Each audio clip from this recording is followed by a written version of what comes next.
indicates activities going on.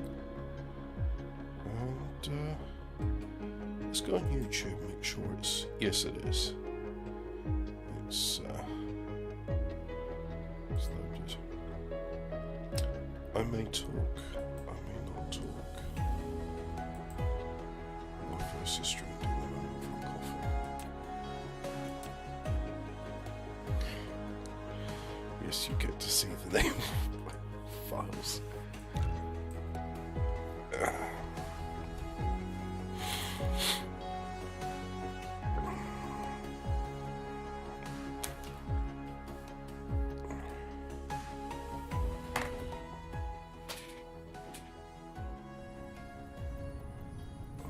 And here we are. The game is currently running at 9 frames a second, so enjoy this this slideshow with me, why don't you? And we have 17 error messages. 2 of those indicate something over there.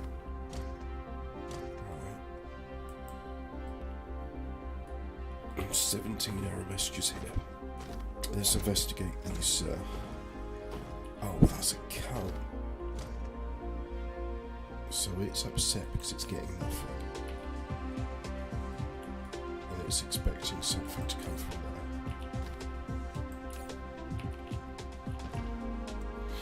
So that means somewhere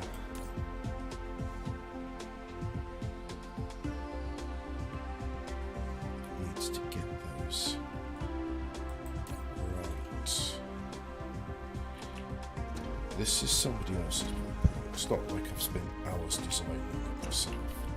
It covers 1/3 of the planet. As you can see, 2/3 of the planet is devoted to this factory. So let me analyze the factory. Okay, so here, for example, it is requesting proliferators. Right, so if I put that here like so, and then on top of it I have one of these, like so.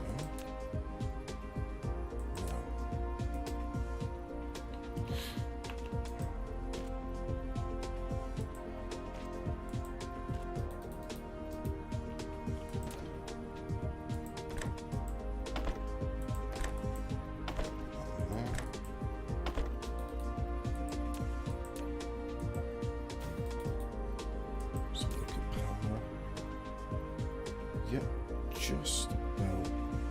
just under generation capacity. That's good.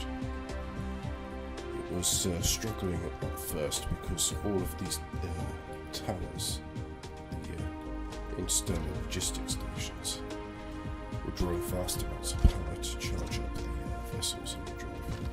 Now, it's all. I should probably request more, so let's request a bit more.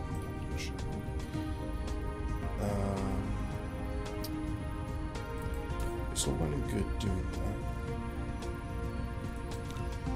Oh, guest filter lets you know. Cannot distribute no logistics bill. Okay. It's not. Oh, it was automatic.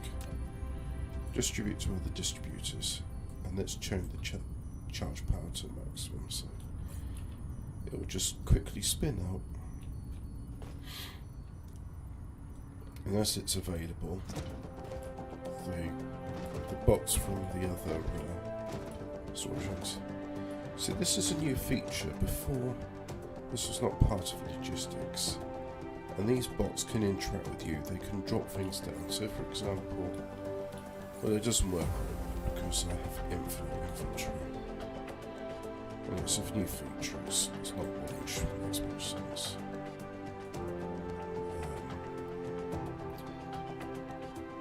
I'll get used to it. Yep, nice.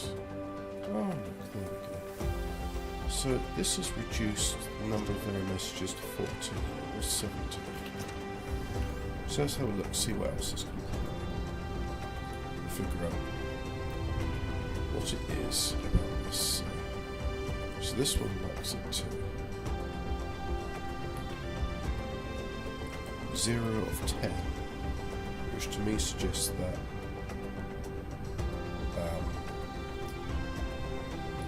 they're currently flying out.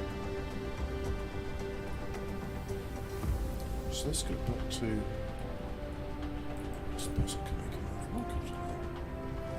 Yeah, like for example here. So we'll go to this.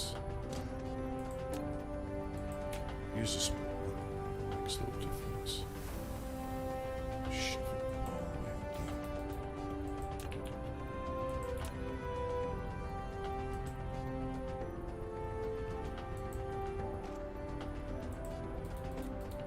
Like so.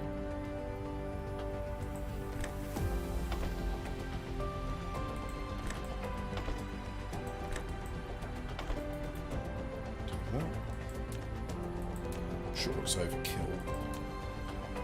Probably one would do the job.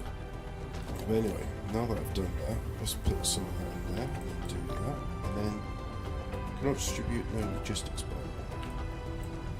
No, that's not logistics bomb, that's logistics bomb. Distribute to other distributors. And it's automatically figured out that's what I want to distribute. So none of these will go flying. I think these have limited range, they don't go all the way over the planet.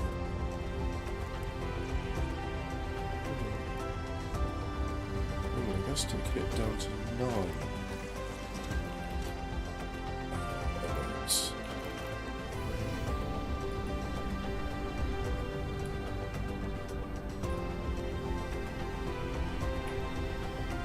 Right, here's.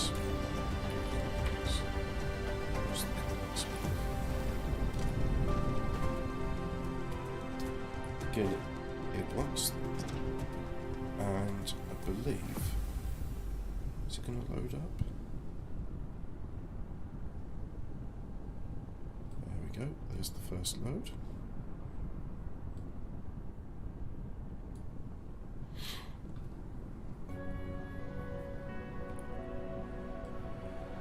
That will increase the productivity of these factories, because once proliferators are sprayed on the base ingredients, things just get better.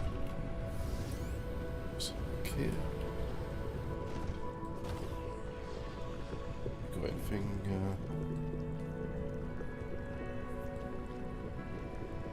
Oh, I see. All 12 sockets here are used up, so that's why these come in separately, and it is working. It's just it's taking its time. Makes sense. But eventually, all of these will fill with proliferators.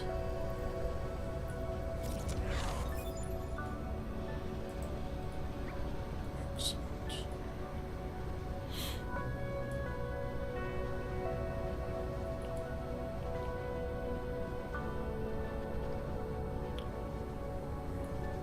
What's going on?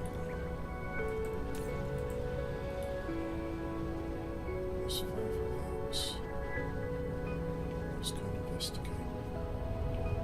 Where's the Dyson? Try to fault find in the system, because after all, it wasn't designed by me, so part of my time is spent deciphering what the creator meant to do here. But for example, this one, it just needed some logistic bots to help it along. So I've done that.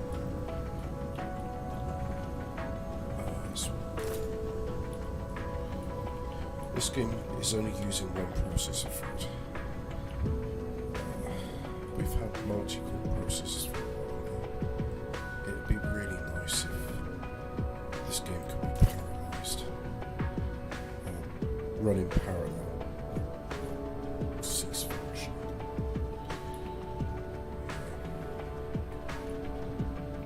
I'm sure you're aware.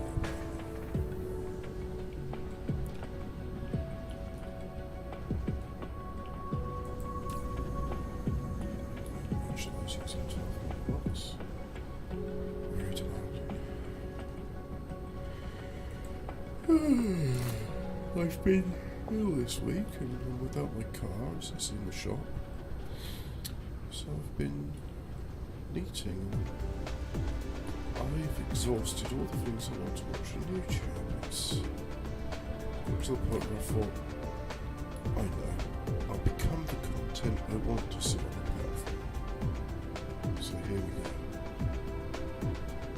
A comfortable, low frame rate Dyson Sphering, where we look at people's blueprints and go, how on earth did you manage to make the belts twist around like that? Because there's no way I could do that in the game. I have no idea how people managed to do this belt origami. We got one more in that here. We'll see if any of these let's potato this planet, if not one more. Because I'm very much in the end game stage now. That has all its blocks in, 220 per 40 swing low. Here we are, the first batch coming now. This will be much more impressive as it's 60 frames a second. Maybe I'll come back to this game in 2 minutes time and it's optimised and such. Well, you know what? Because we seem to have dealt with all the things now, and there's just a message on Etipegasa, which is 37 years away. And those two.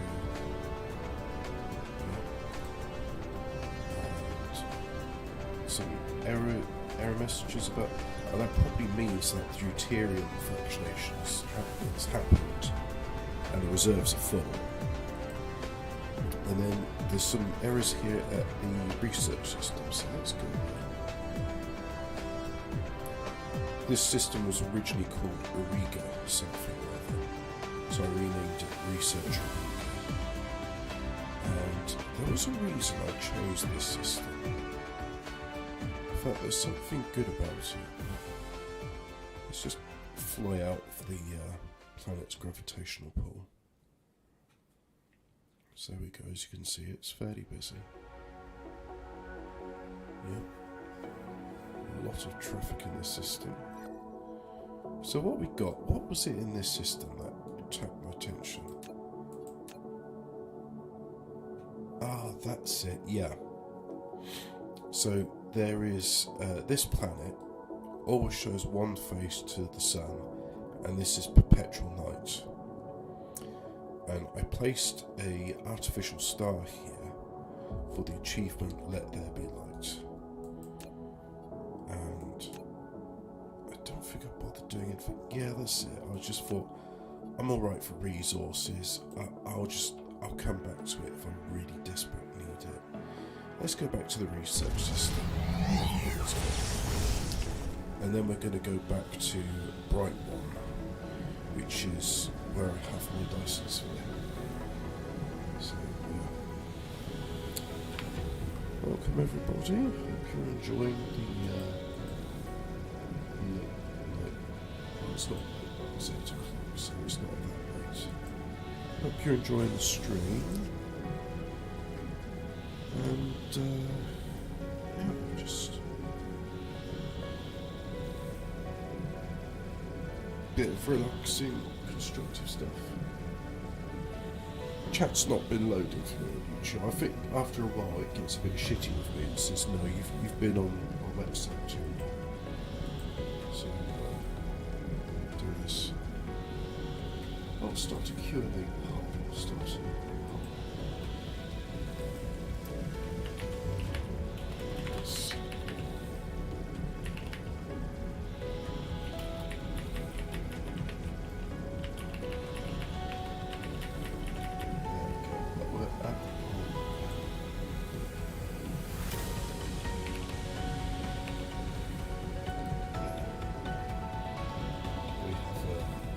Poll. I'd like to see poll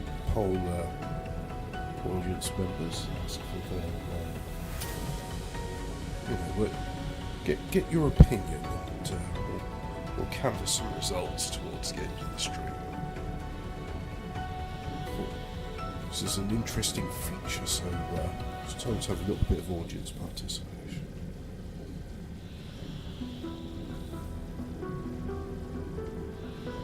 Wait, have I?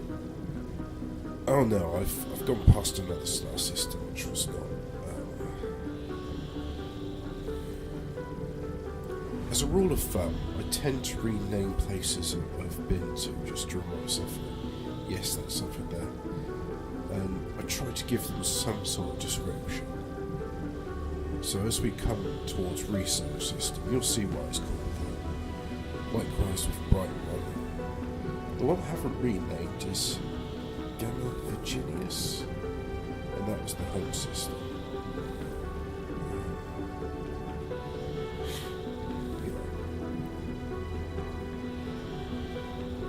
I didn't think I was going to stream this now because, as you can see on the top right, I'm in creative mode. I'm just trying some things out for fun.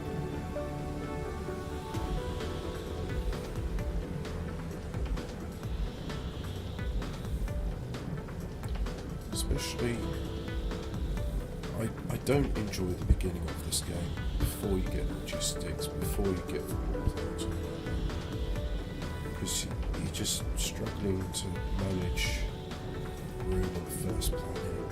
And there's plenty of ocean in it, so just building factories is a logistics challenge. It gives me a headache.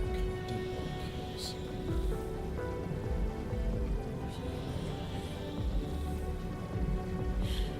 I want to see some poll results coming in. We'll talk about it towards the end of the stream. But in the meantime, let's continue with slow progress at 0.4 light years a second towards the research system, which is only 2 light years away. So that should just be a few seconds, but thanks to the frame rate being a solid 9 seconds, well, we're not granted such luxury.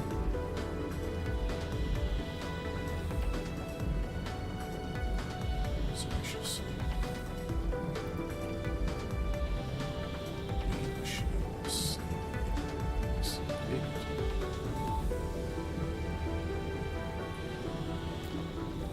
There's research system 5, and planet textures have yet to load. So here's the planet. As you can see, another complicated factory. Probably don't need this level. Well, certainly not to win the game. But I wanted to have a little bit of research. So this is what you need for a little bit of research. And let's figure out, what is it they're complaining about? They're complaining about a lack of white science. White science is just not being supplied. But that's okay, because Research Auriga system provides such a thing. So we are going to request. And why is there no warpers? I have to find. Like this one here, for example. Yep, there's no warpers coming in, so just make it a fairly large amount, like so. There we go. So let's demand some warpers before we. As you can see, we're also low on critical photons. Without critical photons, we cannot make antimatter. Without antimatter, we cannot make white science. So that is why we shall go towards, after this system, we shall go towards, not Dark Anus, that's a black hole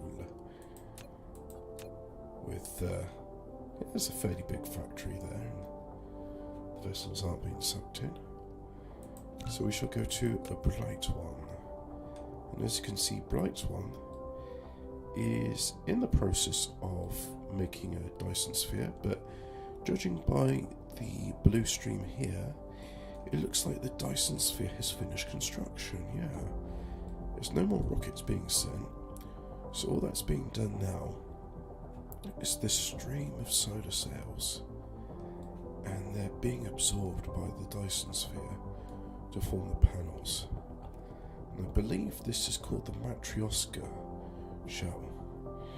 As you can see here, there's multiple intersecting layers, one rotating past another. Very pretty. Whoever designed this, you are very skilled and talented, and more artistic vision than I've got, that's for sure. But look at that. Whoops. I mean, there's a star, and it's contained within the shell. And that shell is converting it's converting a significant portion of that star into usable energy, which is how we get our antimatter. So we're still waiting, I think, to expedite matters, because we're requesting that space warp is coming here. I'm just going to expedite matters here, because normally this would take like a minute or two, but in this, unfortunately, it's not such the case. My God, look at all of that! It's just immediately zapped 13,600. What on earth is demanding so many warpers? We'll see a great big line going to one of the other ones soon, I'm sure. Well, I'm blowed. So anyway, this is on the way to pick up some.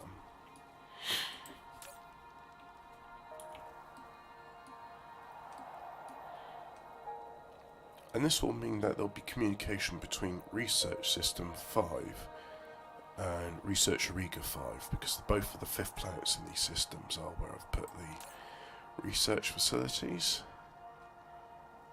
Yep. So, there we go, we've got the space warpers installed. And there is Universe Matrix available on Research System. I should have gone there and just been like, look at that massive stream of stuff. Massive stream.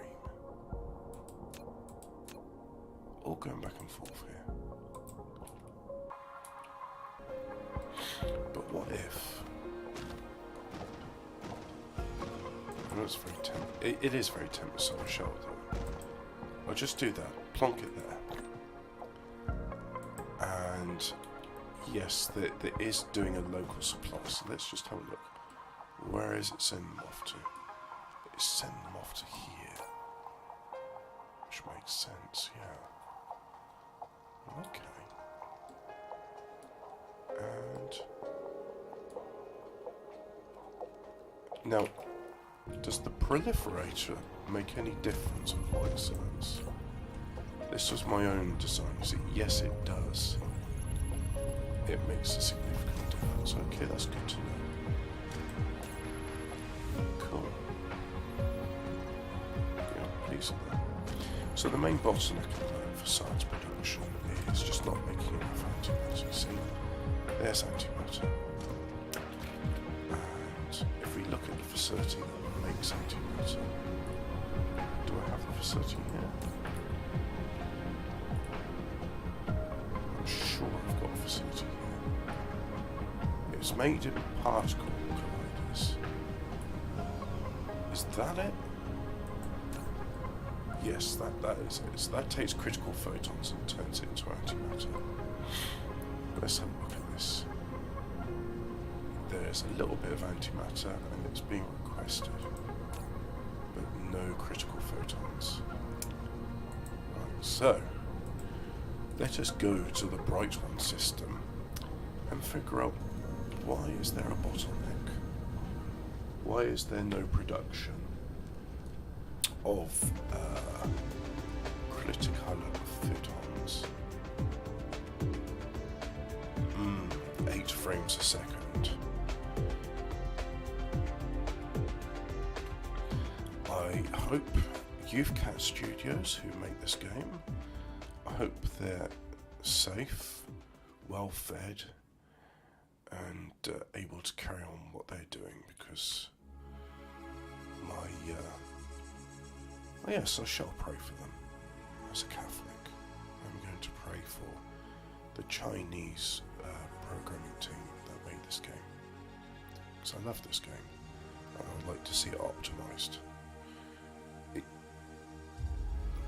It would be lovely if this simulation ran so well that you could colonize every single planet in this star cluster, which I think amounts to about 64 systems. So, I mean, look there, I think that's what, a dozen names. And you can see all of this, nothing doing there.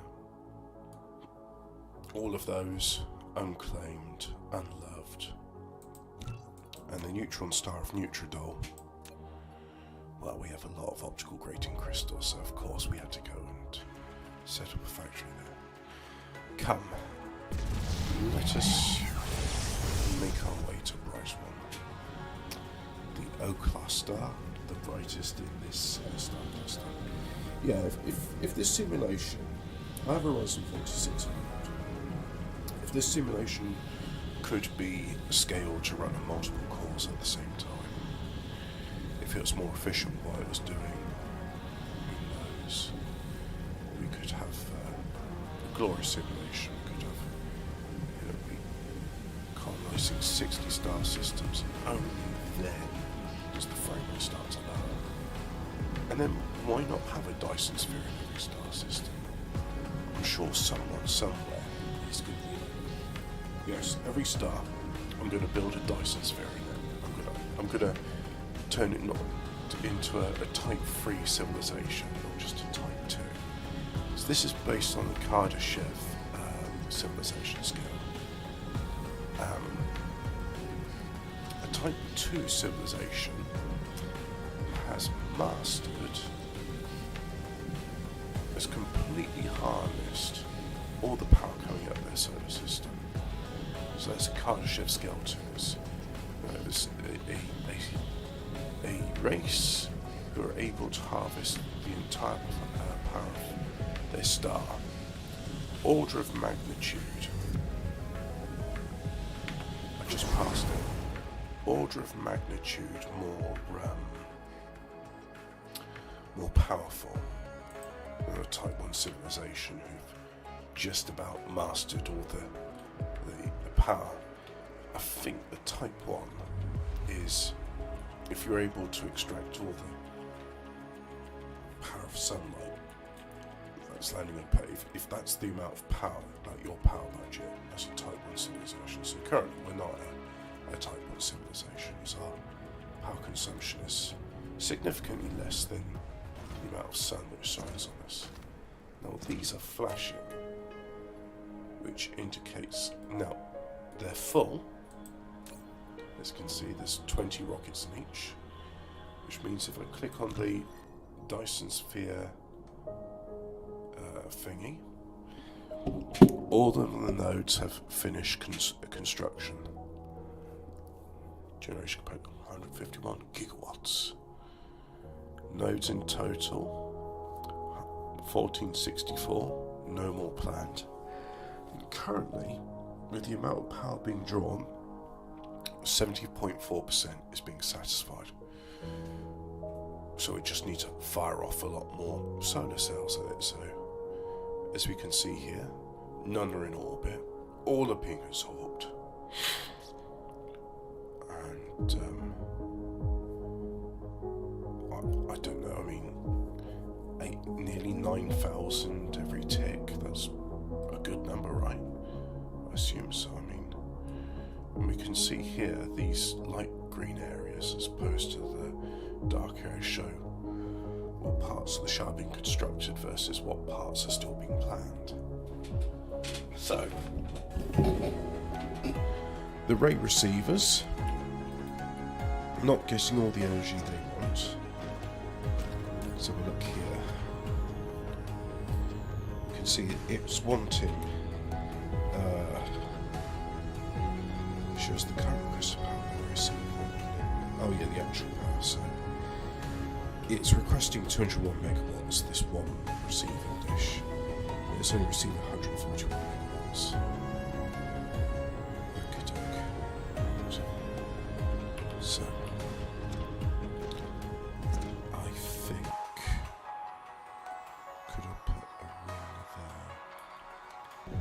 Let's see if I can put that ring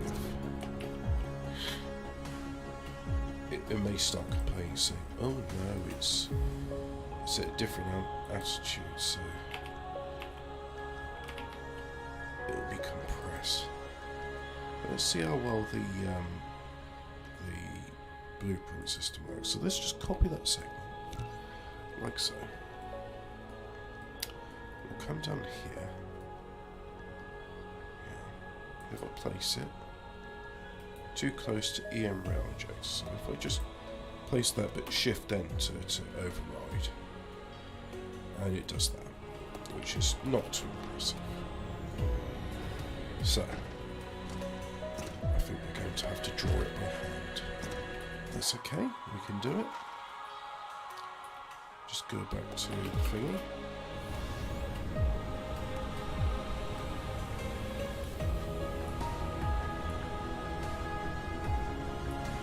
And I'm not doing this all, I'm not, each of these EM rail injectors,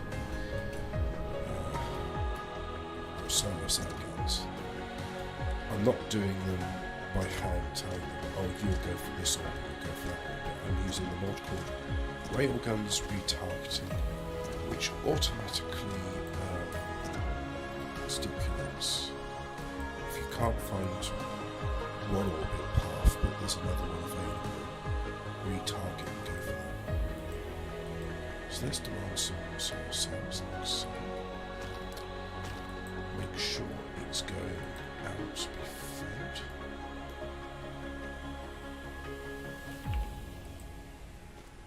Like so. And now, let us build some railguns.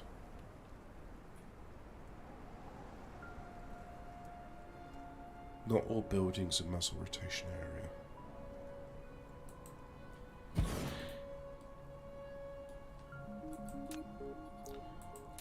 And it seems to make no difference. I'm going to use the level 2 inserters on these ones. I don't feel I need to go crazy with it.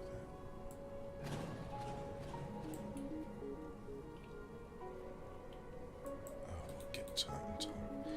Right.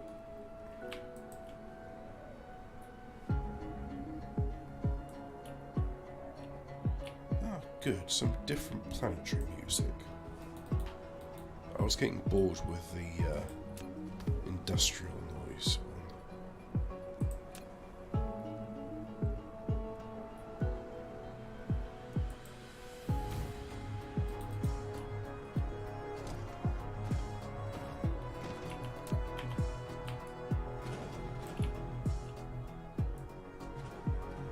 Chinese have done a good job with the music in this game. Yes, this game, Dyson Sphering program, is made by Youthcat Studios, who are Chinese. This is the first game to come out of China that I am thoroughly impressed with.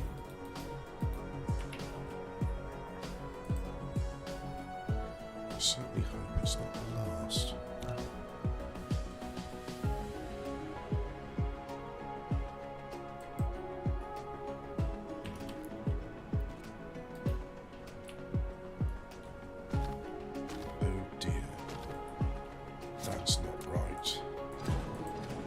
I don't know why that went wrong, but it did. Oh, I see why it went wrong. Misaligned. Okay. That one.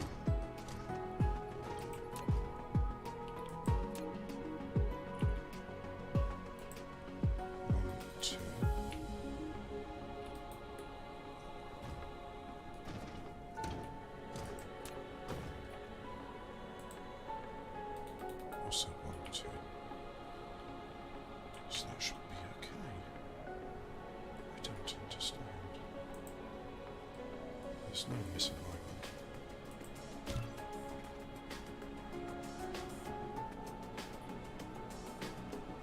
But like I do that, it's wrong.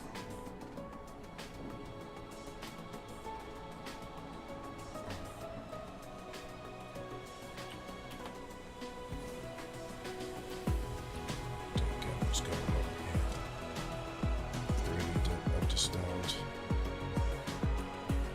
Oh, God, this isn't working. Oh no. Blueprint system's pretty good otherwise.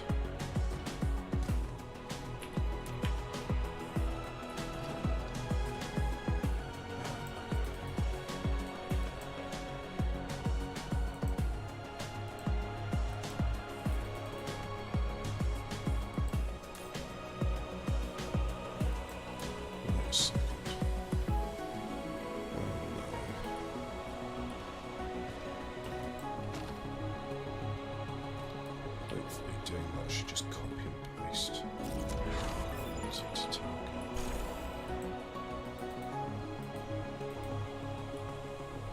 Okay, that's done. Well, this is going to be tedious. Sorry, this is not going to be. Just bear with me for, I don't know, 20 minutes or something. I've got to get through this slog, because this bit is a slog. But then once we're through it, I assure you things will get better. Just like I hope things get better in China. Be interesting to see what the future holds in store for the Chinese people.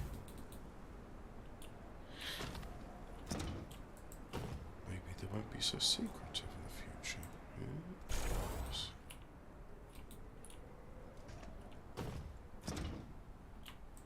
At least they're not as bad as the North Koreans.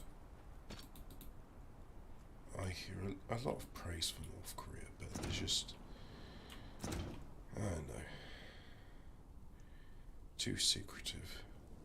So it's hard to have a strong opinion one way or another.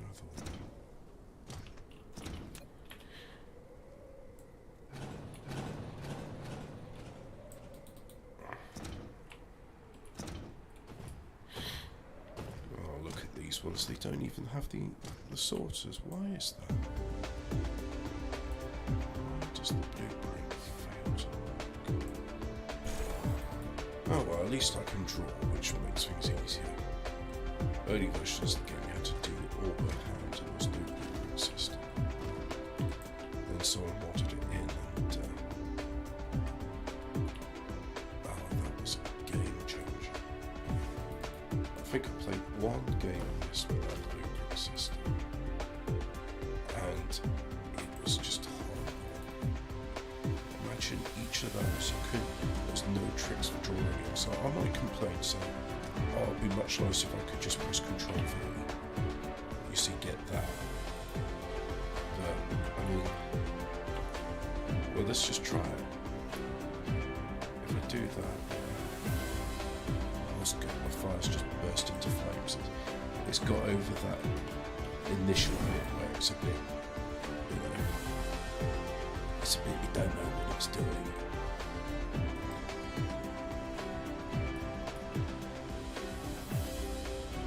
So just overwrite those with these. Like so. And there we go, we can see it cycling through the various orbital planes. And it's pitch limit for all of them. This, however, is not at the pitch limit, so it's charging up ready to fire off another solar cell into the Dyson Sphere so we can complete it. And once this bit of drawing is done, drawing, painting, pasting, whatever you want to call it, we'll go back to the rate receiver because I wanted to show it to you.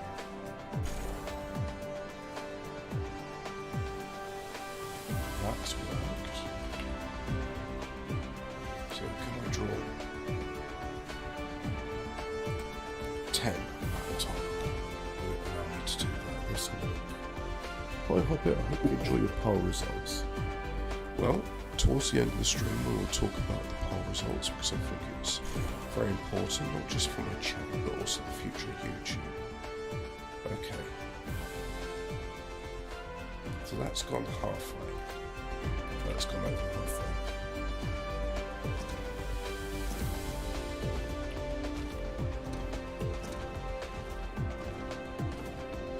just before the halfway point.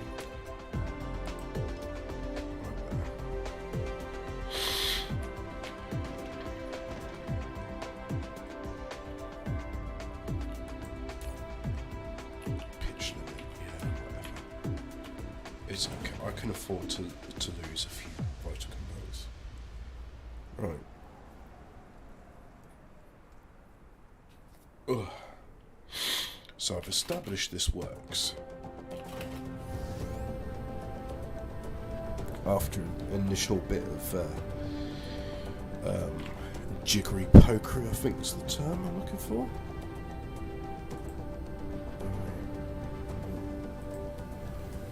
You just closed a dockable window. If you'd like to show again, use the docks menu. Oh yeah, well, that's okay. I've got chat up on YouTube itself, so... Let me just have a look at my task manager. So, DSP game is using 37%. Interesting. So I have 6 cores. So Dyson Sphering program is using 2 of them. Very good. Now, I know it worked here. So let us try it again. No, that's outputting the wrong component.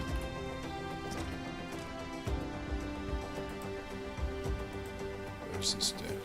I don't have to worry about the power budget here because now that the rocket launches are no longer going on, it's just got loads of energy for launching solar cells. But briefly, let me show you. Right over here, these are the receivers.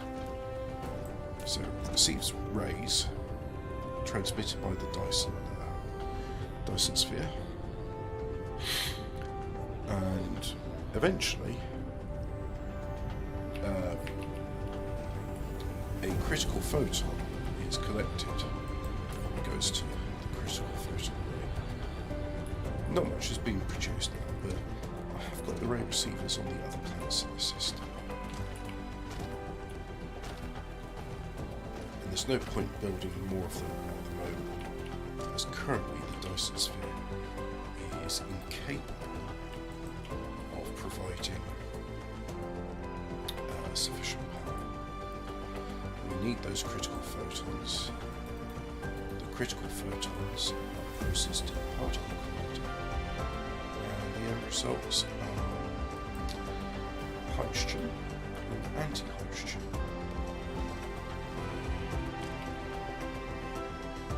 Is there another name? No, the other name I'm thinking of is deuterium, which is an isotope of hydrogen. It's not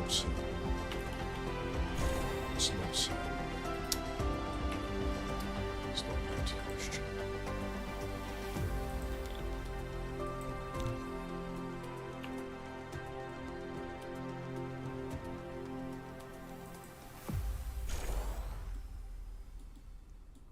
Very good.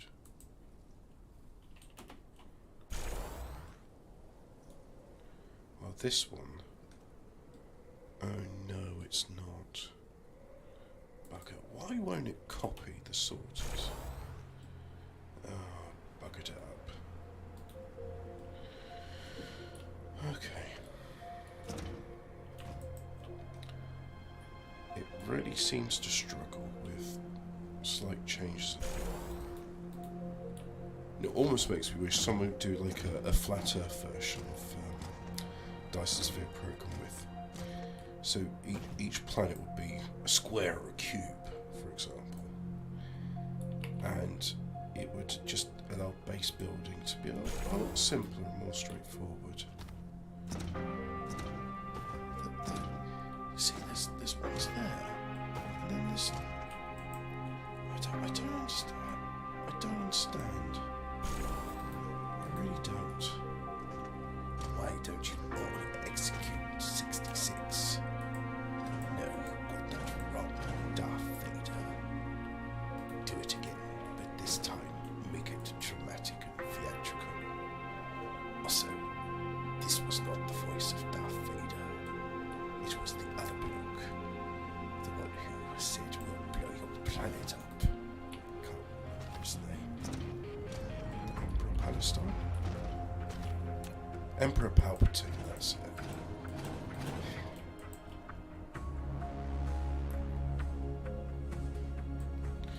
No, I think it would have been a very different story had it been Emperor Palestine.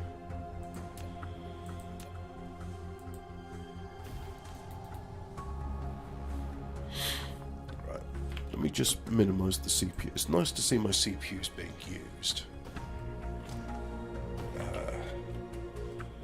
So, let's copy a known good segment. Here we go, 5 of them. Use now. So by pressing tab, it changes your anchor point in the blueprint, as one can see, as I've demonstrated. What if I put it there?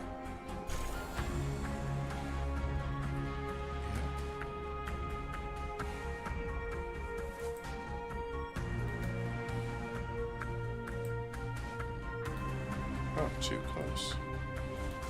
Still too close.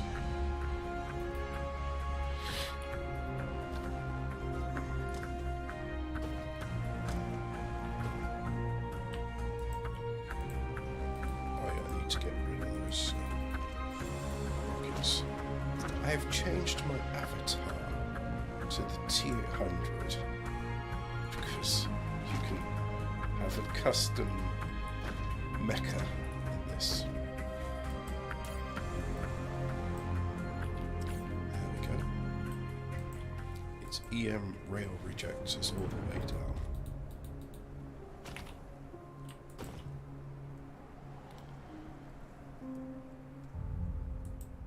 And then that's as much as I can put there. Right. Not the best blueprint, but it does the job. And then I'll be able to put one there, like so. I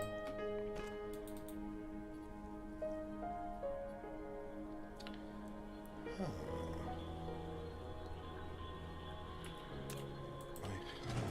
a cunning idea.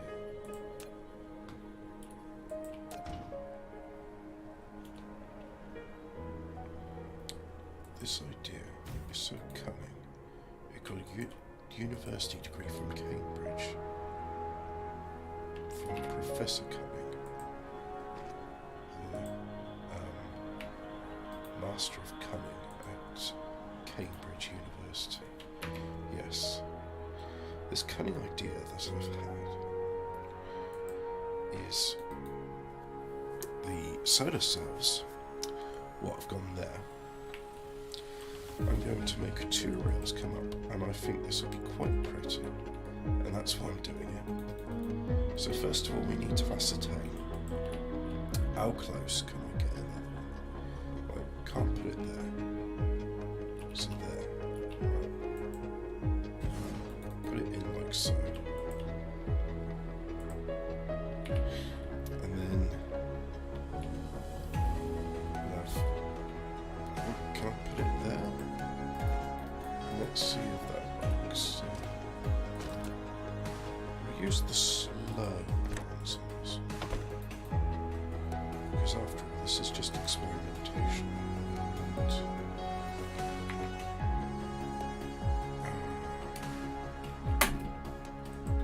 have to hold down shift. Hello, interdimensional lizard. Nice to see you again on this chilled, laid back, casual live stream event where we build a Dyson Sphere. Something I've always been fascinated with ever since that episode of EastEnders where they go to the Dyson Sphere.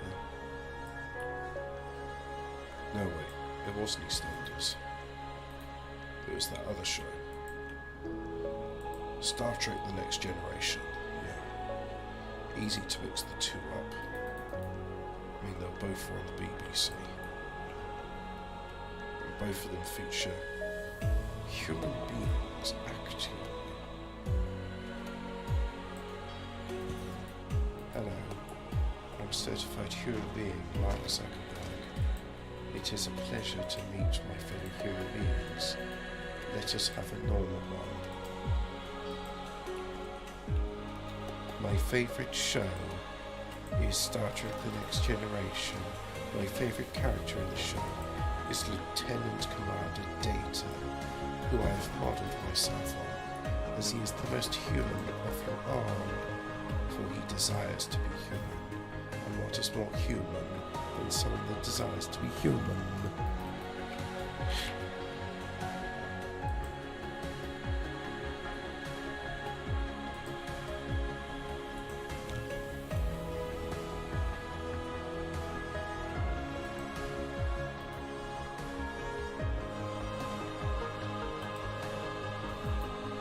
Yes, I believe this will work.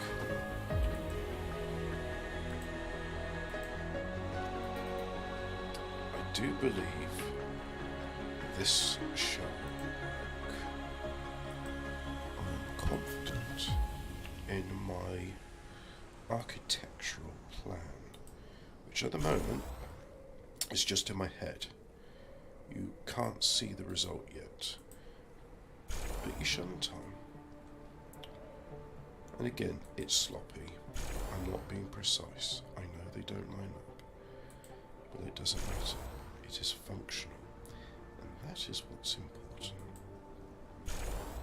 A functional design for a functional mind.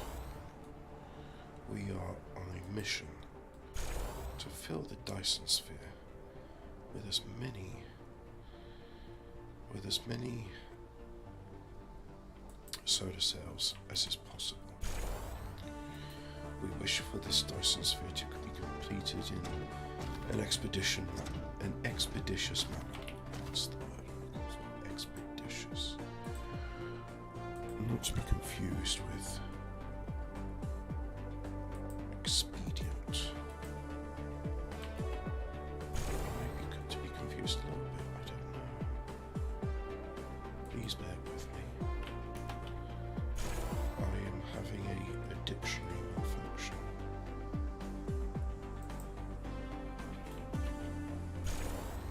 Lots of overlap in this conveyor belt.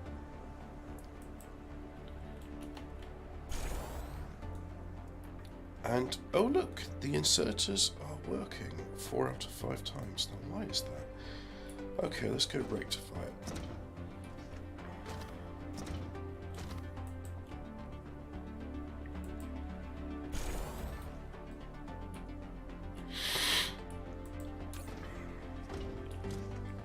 Just realised these slow inserters, the level ones, it's more than fast enough to reload this railgun because they don't fire that often. It's strange to use terms like fire because it's not a weapon, it's a launch device for launching solar cells into orbit. Except they're not going into orbit. They are being used to fashion a Dyson Sphere.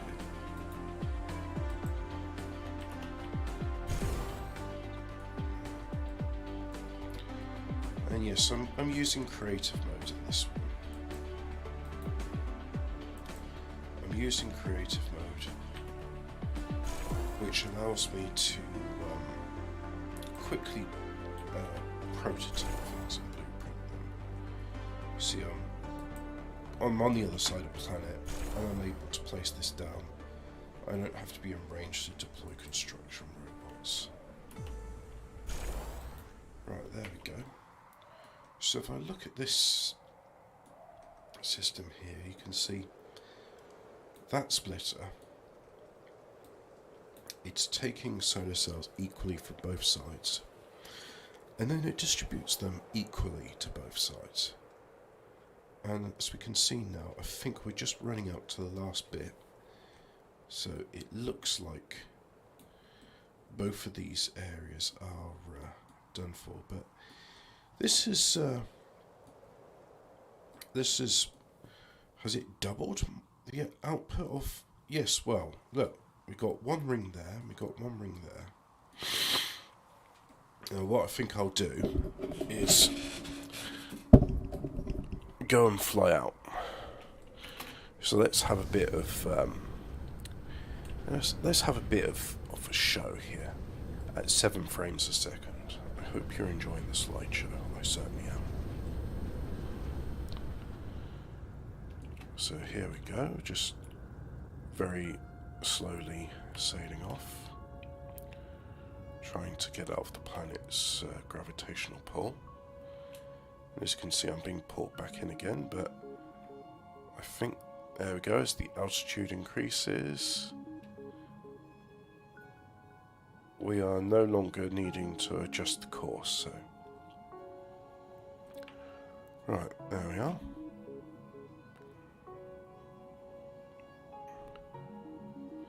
So it's going off in that direction there. So if I click on this, like so, we can see the total number being absorbed at the moment has gone up to 11,000. Well, before,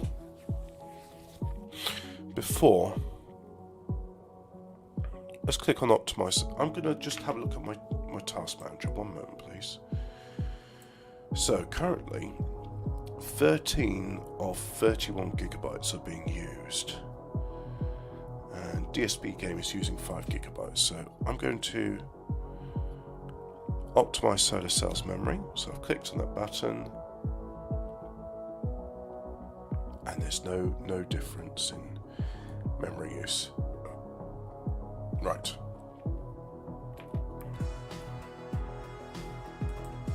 I'm going to set coordinates for that system there. And now the ETA, if I was to go at my current speed, would be about 4 minutes, which at 7 frames a second is going to be closer to 20 minutes. We're not going to take that long. But however, what I am looking at is some blueprints on a website called DysonSphereBlueprints.com, where I got many of the blueprints I'm using today, including the layout for the Matryoshka thing. Now, 51,000 minimum solar cell EM rail ejector full planet. I think that's what I want. Yes, it's a full planet which launches EM rail ejectors. It is very big, so let's go into blueprint, subfolder end, and then I'm going to name this one. Wow, even Notepad took a while to figure out I pressed the paste button.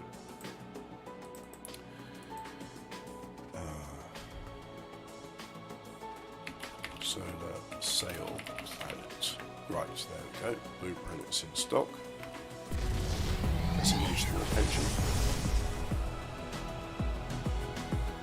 And we're back up to 9 frames a second. Very good.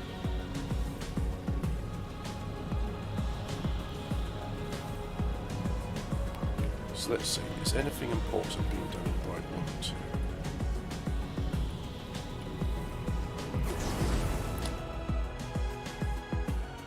Well, some stuff is going on. So let's have a look. We've got some low-level smelting, more low-level smelting. Solar panels are being produced, yeah, that's pretty good. Oh, and a massive exchange facility.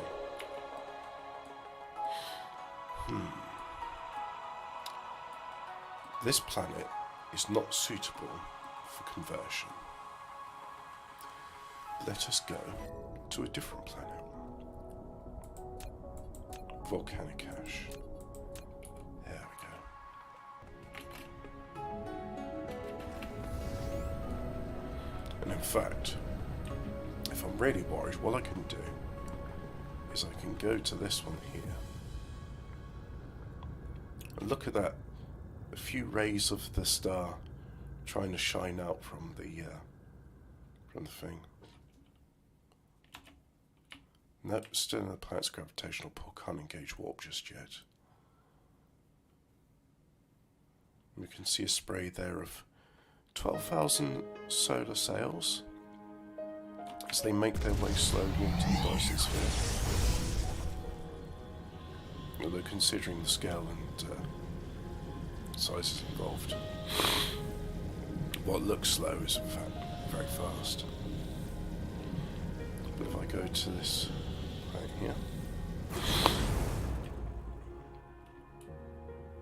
we can see it's also busy with a factory. So you know what?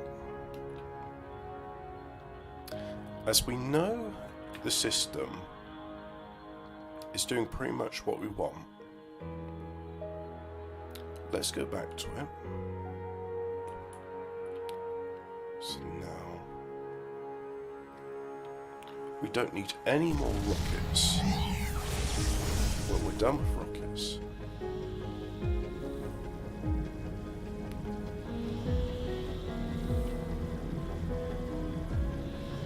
Go through the Dyson Sphere.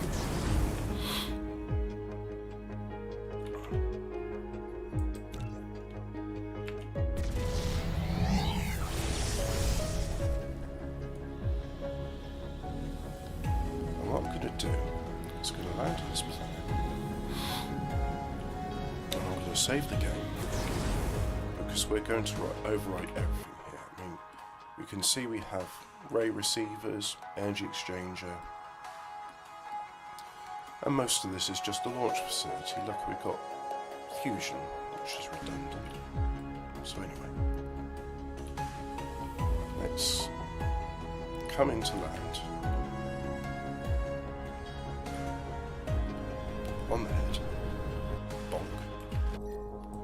So I'll save the game, I don't care now. And... oh, VC. Is he still around?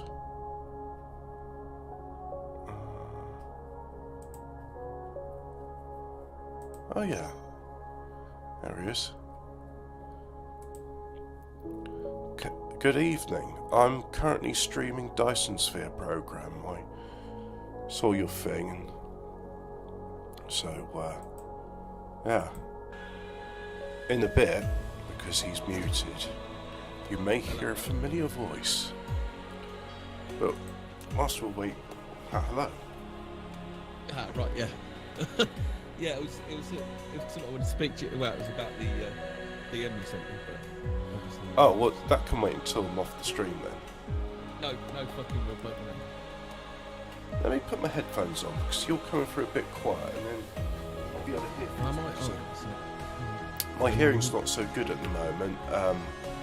My sinuses are locked up. It's the cold travelling upwards.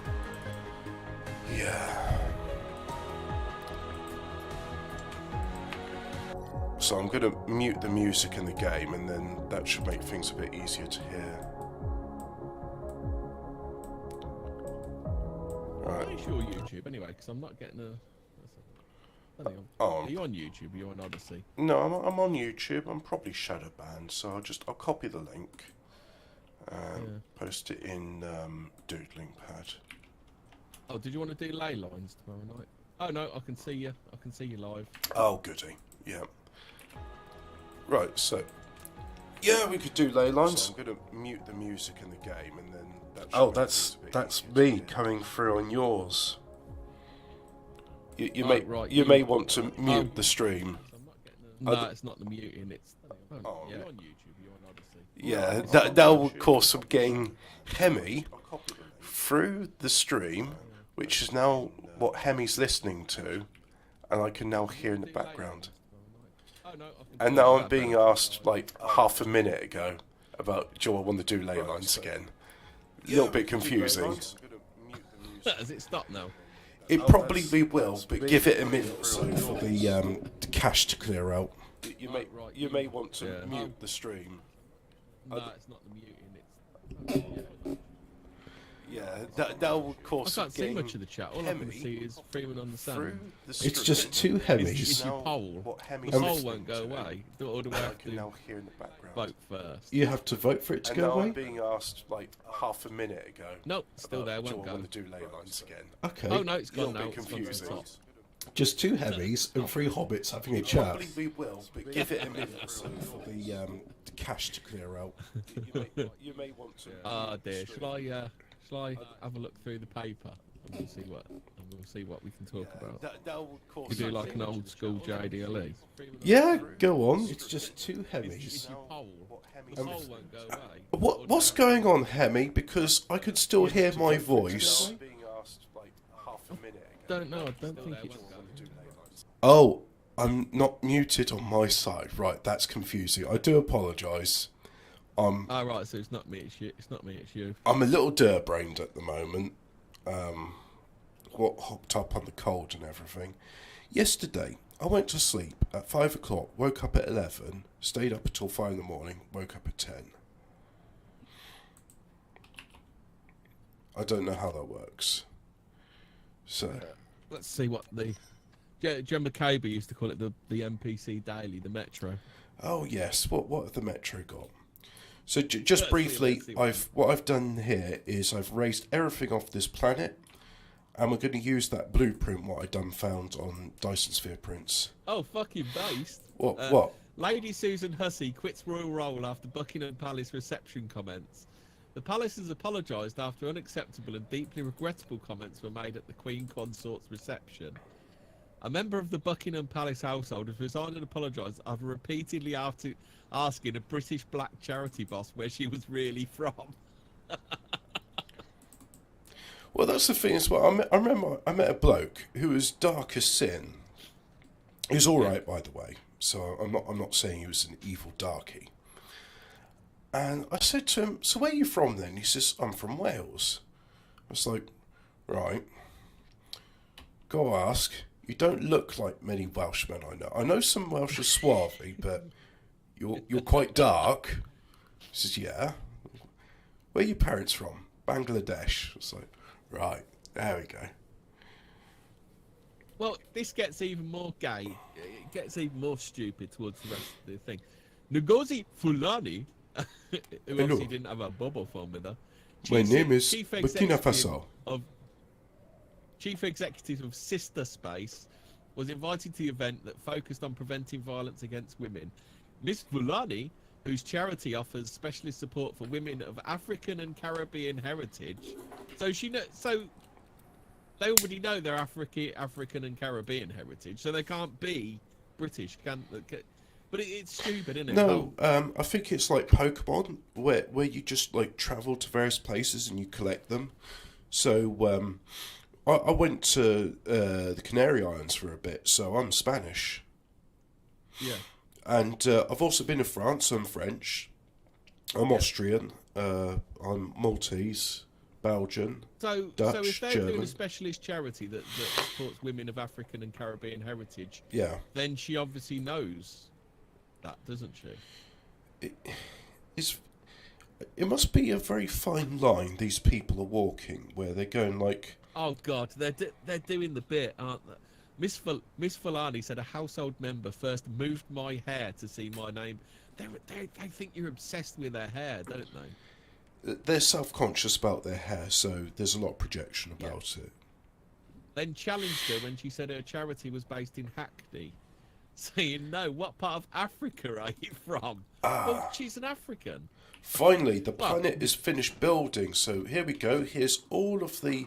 This planet is a planet full of guns to launch solar cells into it, so... Let's Oh, just... this conversation is something else, Hobbit. So this is me here, UK. No, but what nationality are you? Me, I'm born here and I'm British. No, but where do you really come from? Where do your people come from? Me, my people. Lady, what is this? Oh, I can see I'm going to have a challenge getting you to say where you're from. Look, That's like... it's basically a polite way of saying, you're not from round here, are you? I mean, Yeah. I've been to Belgium before. I speak French fluently. And, you know, to the English, I look Belgian. To the Belgians, I look English. And when I go there, and the polite way they're saying is, "Where are you from, then?" Because it's like, you're a stranger, you're not from round here. Tell us your story, and that's it. You're being invited to tell a story. The thing is, though, Hobbit, if she's 100% British and she only cares about the people of Britain, why is her charity for people of African and Caribbean descent? Well, Caribbean descent is African descent. Are you allowed to discriminate in charity? I mean, if I applied there, would I be told you're not allowed to be the beneficiary of our charity? And it's like, but why? I'm British too. I'm just as British as you are. Well, it looks like Prince William isn't happy about her charity because he said racism has no place in our society. I think it does have a place. It has a place in the heart of every Muslim man who says, "I'm not allowed to go to the mosque purely because I'm not Arab or Pakistani." So, Prince William, you may have these sentiments, but These conversations, they've actually got like this woman's like made up the conversation now, so she's written a little script. So this is Lady SH and Miss Fulani. So Lady SH says, "Where are you from?" She says, "Sister Space." "No, where do you come from?" "We're based in Hackney." "No, what part of Africa are you from?" "I don't know, they didn't leave any records." "Who's they?" A question, isn't it? "Well, you must know where you're from. I spent time in France." "Where are you from?" "Here, UK." "No, but what nationality are you?" "I am born here and I am British." "No, where do you really come from? Where do your people come from?" "My people, lady, what is this?" "Oh, I can see I'm going to have a challenge getting you to say where you're from." Exactly. "Lady, That's I'm it. a British national." It's just like, look, you're not like me. I am from this country. I was from here. My people are here. You're not from here. I want to know where you're from. I would like to hear your story. It's a polite way of saying, I would like to hear your story, because of all the places in the world, you chose to live here. You didn't have to. So what is it about my country that enticed you? I would like to know. I would like to be complimented on, you are such gracious hosts. Your culture is the best in the world. Just tell me something nice about why it is you chose to live here. But that's all we want. So it gets either she betrays herself, the woman does, in the end. So she says, "Lady, I'm a British national." Who describes herself as a British national? "My parents came here in the 50s when..."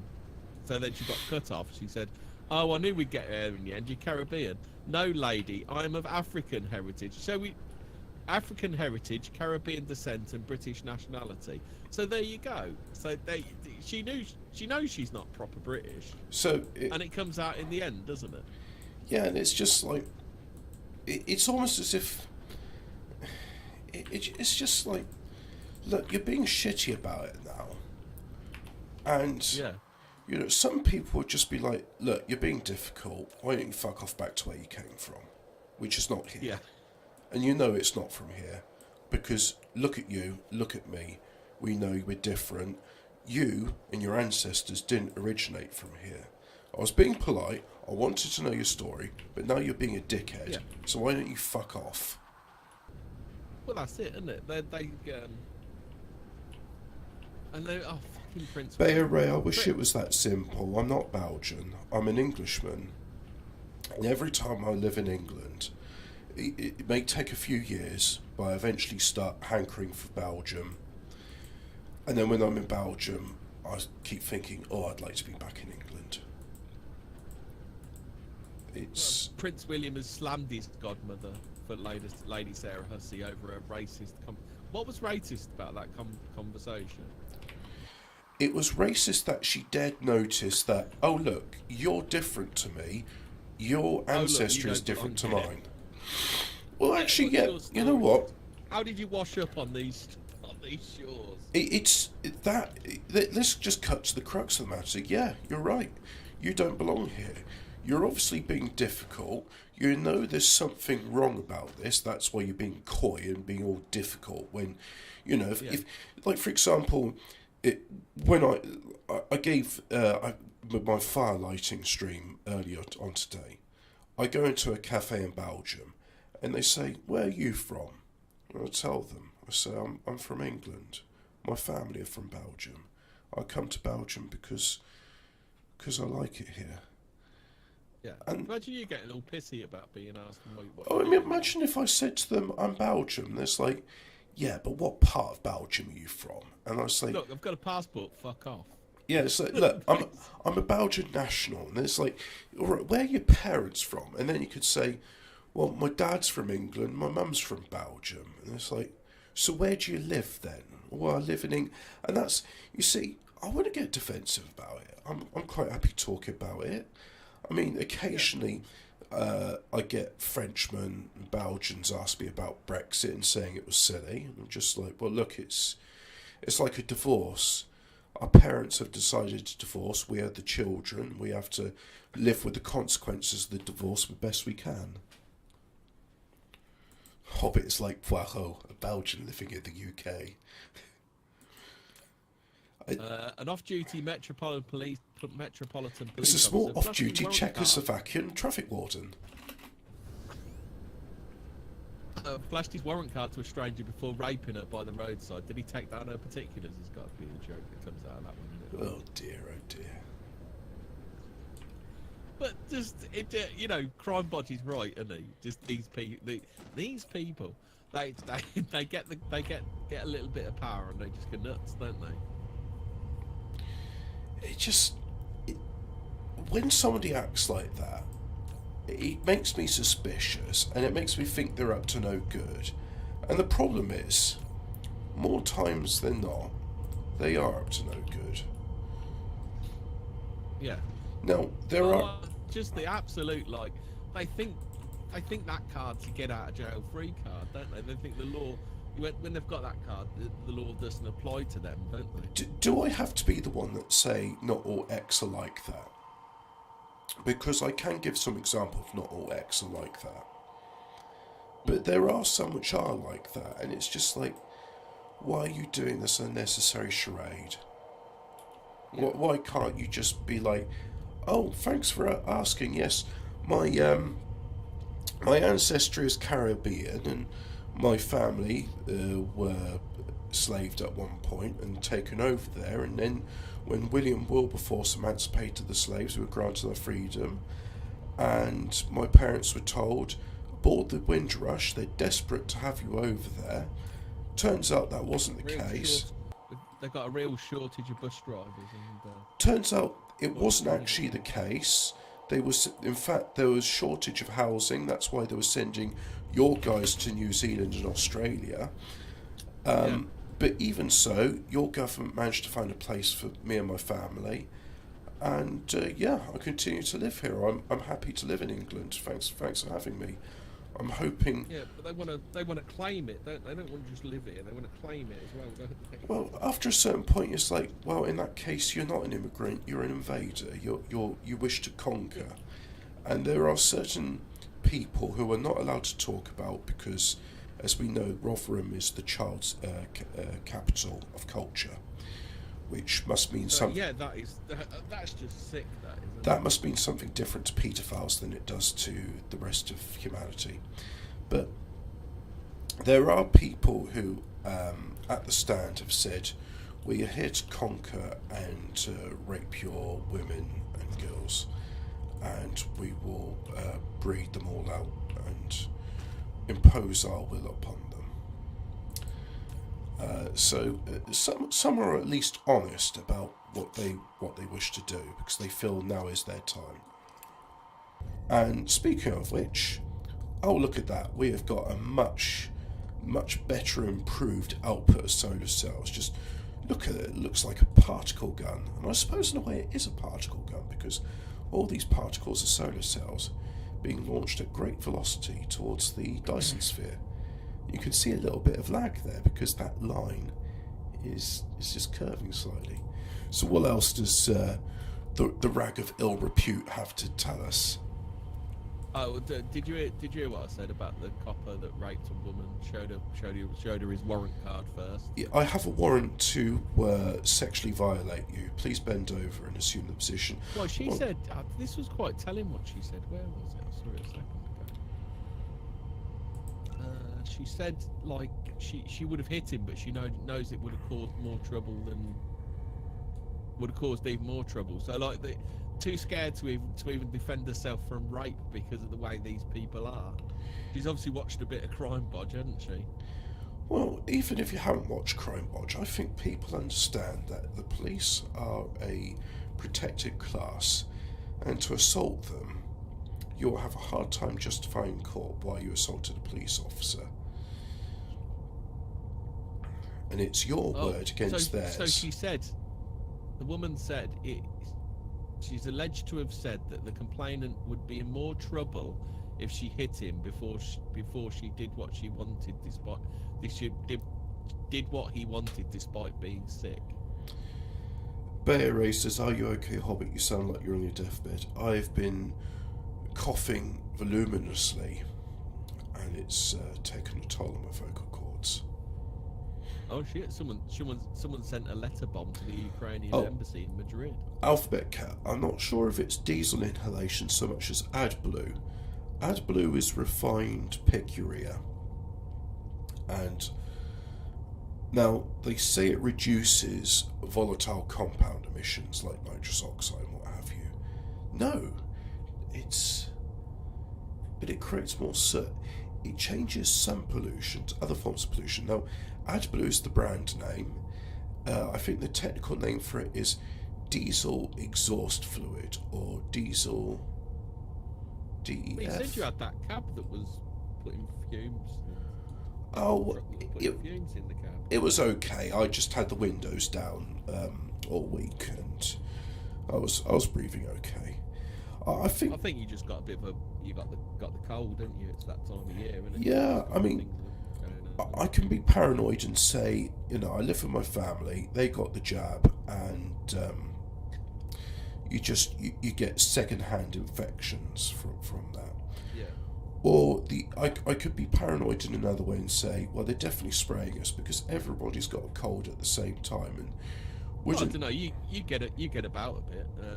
I pick up a lot of colds and stuff purely because I'm constantly getting out of a warm cab into the cold, and then out of the cold into a warm cab. And I suppose that's how the germs breed, don't they? Yeah, because I mean, I'm associating with builders and doing hundreds of miles, so I'm meeting people from all different parts of the country. Yeah. There we go. So now, I mean, that's why nobody had colds for a year, weren't it? Because nobody was allowed to speak to strangers, really, weren't they?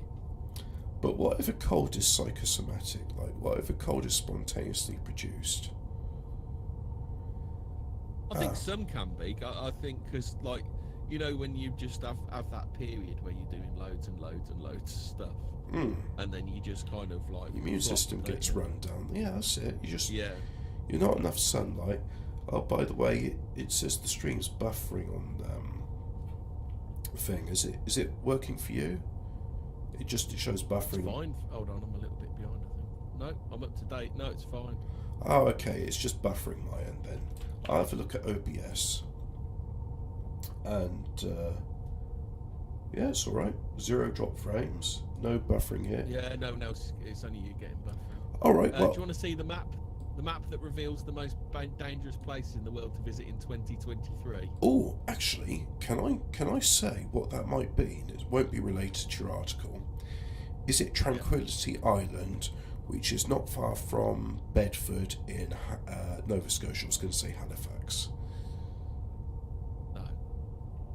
No. For the first time, Ukraine now ranks among them. How did that happen? Do you know, I heard Ukraine is #1 in the world for child sex trafficking. And that was before the war with Russia. Now, Speaking of that, you heard much about this? What's this cryptocurrency that's collapsed? Is it MXTX? What's it called? Oh, the FTX was a scam run by somebody who Tim Paul would just say is an individual. And he's run off to the Bahamas and he's enjoyed a great bunch of wealth. But do you know what the funny thing about that is? It turns out this chap was getting lots and lots of money, And the nice thing about cryptocurrency is you can use it for money laundering. So it turns out a lot of donations which were going to the Democrat Party were converted into cryptocurrency, put onto FTX, which in turn was used to fund Alameda Research, where that hideous goblin woman lives, the one which is just an individual, I forget his name, Bernie Finkelstein. Is his girlfriend. I take it you don't know about the goings on at Disney that. Just briefly, I've almost finished the point. So yeah, it turns out FTX has been. Oh no, that's it. The money that goes into Ukraine actually gets converted into crypto, which goes to FTX, which goes to Alameda Research, which goes to Democrat lobby groups. This is actually related because what's happened is Bob Chapek basically got thrown, but it was like the head man at Disney got thrown out overnight, and Bob Iger's gone back. Oh yes, I heard about that.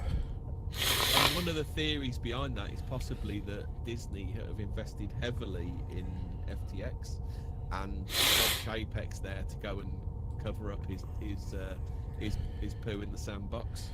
So he's a scapegoat. Chapek was, yeah.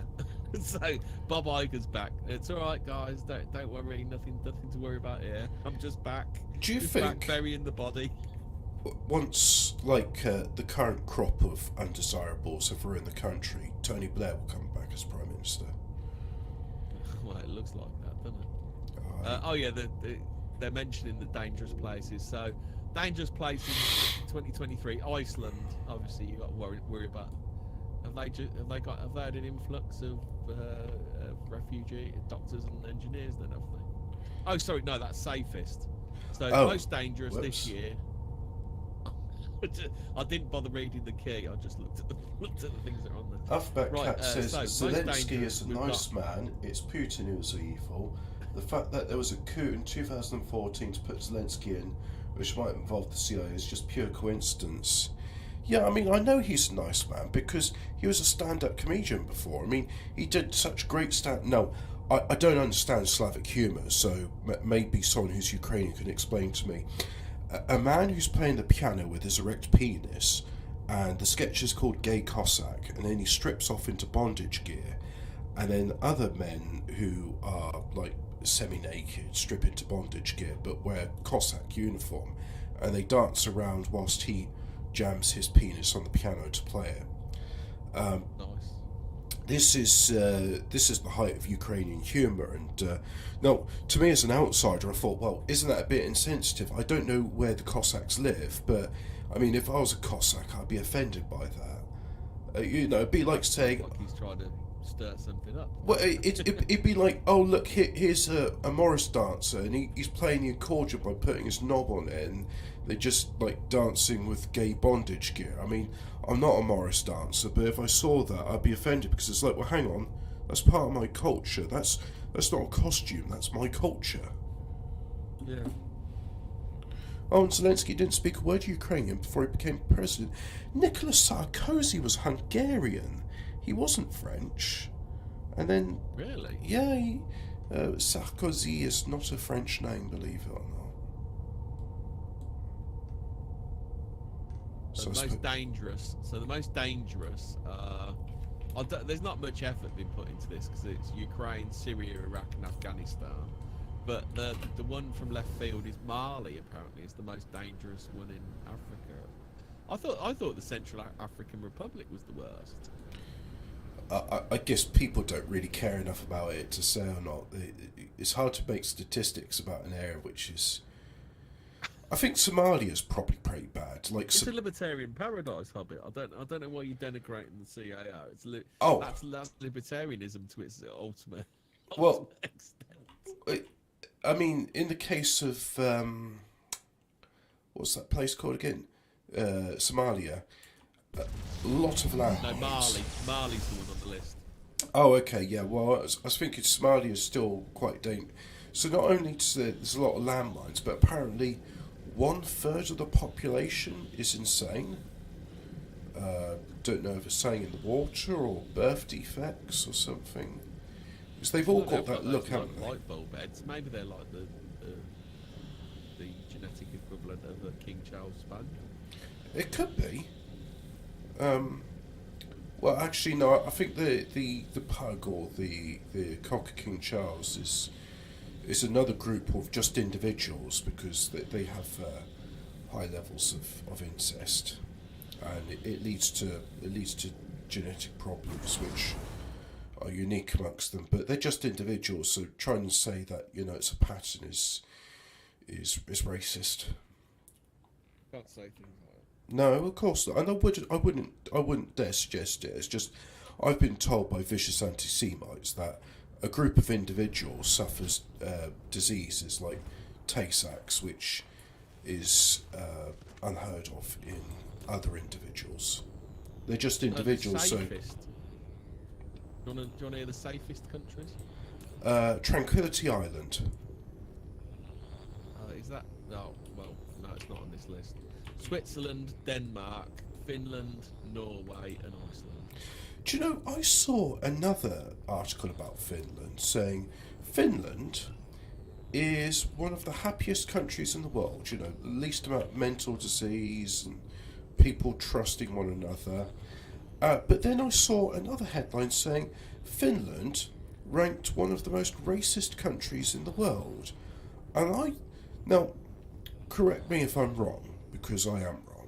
I am very stupid and brain damaged, but could there possibly be a correlation or a causation between Finland's racism and Finland's happiness? I'm not sure. Perhaps somebody with the nous to properly analyse this could tell me. How about this one then, Hobbit? Man saves 360 quid on single train journey by buying 9 tickets instead of 1. I don't know how that works. The train system's horrifically broken, isn't it? I mean, like, buying 9 tickets should cost you 9 times the price, not be cheaper than 1 ticket. So Kieran Maguire, 60, was horrified when he discovered his return journey from Haywards Heath to Liverpool Lime Street would cost £441.20. The lecturer takes the journey up to twice a week to teach accounting and finance at the University of Liverpool, so he's keen to find an alternative. He worked out that if he split his 3-hour and 48-minute train journey into multiple tickets, instead of buying a single ticket, he could save loads. Now he buys 9 tickets, 5 to Liverpool and 4 home for just £81.70. The hack, known as split ticketing, saves him £359.50 every time he travels, and he's been using it for over 3 years. Why can't there just be a system of, like, this is how much it costs, and, we're not going to try and dick you over. An equitable system. Well, why can't we have that? Why is that not an option? How about this one then? Couple are first to baptise their son in a font made of Lego.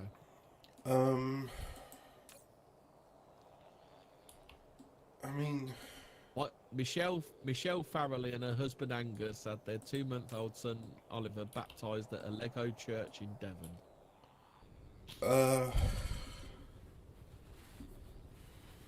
No. Okay.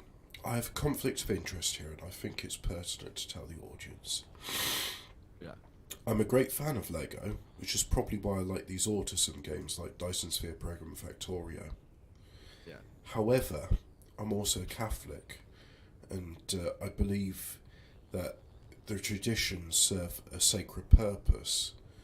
So, whilst I'd like to visit a Lego church and be interested in the design and architecture, it's not a place I'd want to worship. Like, I saw well, to be fair to them, the Lego church takes place on the last Saturday of every month from 4 till 5:30 p.m.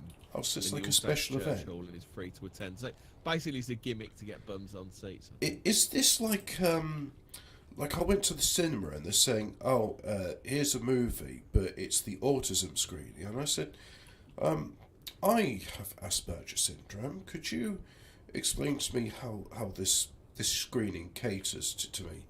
Oh yes, we Oh shit! we lower the Do you know volume. about this one? Third crypto boss dies after Russian billionaire's helicopter crashes. I He's saw the third cryptocurrency trader to have unexpectedly died in only weeks. I saw a bit about it in 4chan. I don't know what the connection is and why they're being killed off, but they've probably done something to upset something. But here's the thing, right? So, like with this Devon Lego church and stuff, and the gimmicks and what have you, I've seen mega churches in Texas, and it's an interesting spectacle, but that's not going to make me go to God. Yeah. But then again, I'm Catholic, so I believe it should be done in a certain way. My dad told me an interesting church story. I do like Mikado, but I've never really got into it as much as Lego Alphabet Cat. He told me the best church service he ever went was the small town in the south of France where I grew up. My mum was like, she was apparently quite different when she was young. She said, "Do you want to go to Mass with us?" And he said, "Oh, I'm really not sure." She says, "Oh, no, you should. The Mass here is much nicer than the Mass in Belgium." So the thing was all being done in French. My dad said he understood it all. And the sermon was... Oh, God, I can't remember what he said the sermon was about. But he said he felt there that the sermon was... I'll have to ask him about it again. In fact, I'll send him a text. But he said he felt like that Mass was being delivered straight to him, and what he heard was different to the rest of the parishioners. And yeah, I can believe in divine intervention like that. There's been times I've been into churches and a series of coincidences have happened, which I'm not going to share. And I felt like that was divinely ordained. By the way, I've been to Methodist churches before, and I've been there to pray. My heart said it was the right thing to do, so I went in and prayed. And I was approached by a stranger who said exactly the right thing at the right time, and I'm forever grateful to that man called David.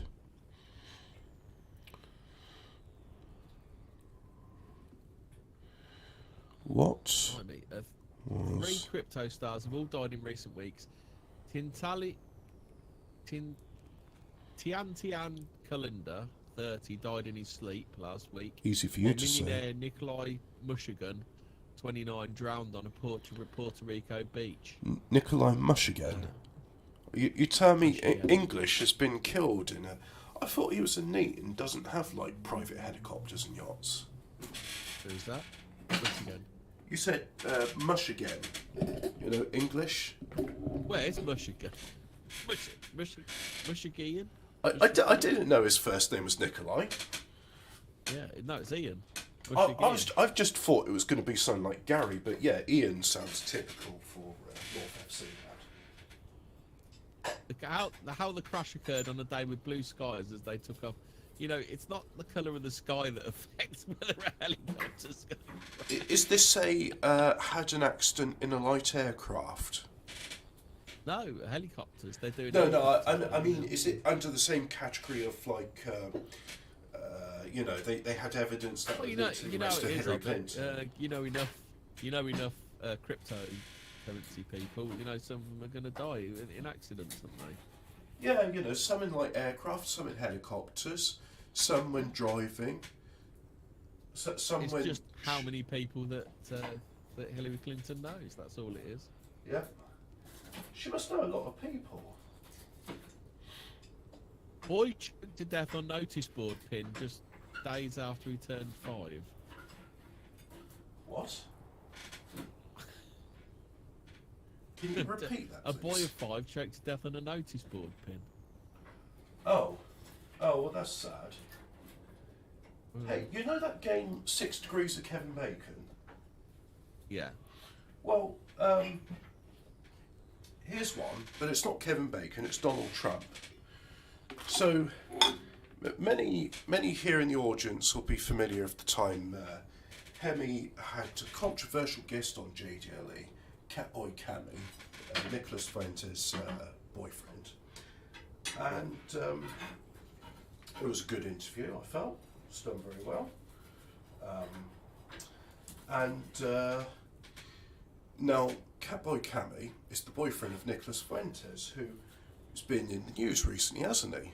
Because Nicholas Fuentes had dinner with Donald Trump, which means that we interviewed the boyfriend of the guy that's seen Donald Trump. How many degrees of separation is that? I think it's about 3, isn't it?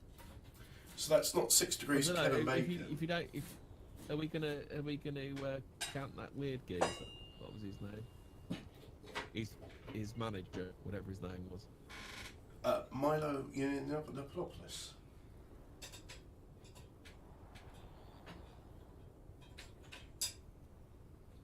Oh, I didn't know the Aussies. The Aussies beat Denmark 1-0 in the World Cup. I'm boycotting World Cup. Oh, Miriam Margoyles has upset people. She used an ableist slur. Whatever the fuck. Oh, little twinge on my back there. That was fun.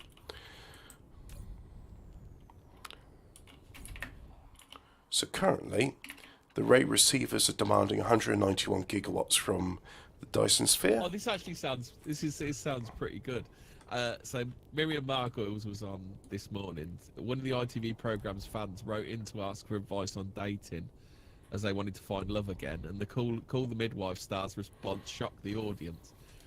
The veteran performer advised Leanne to lose a bit of weight, darling, and told her not to eat too much over Christmas.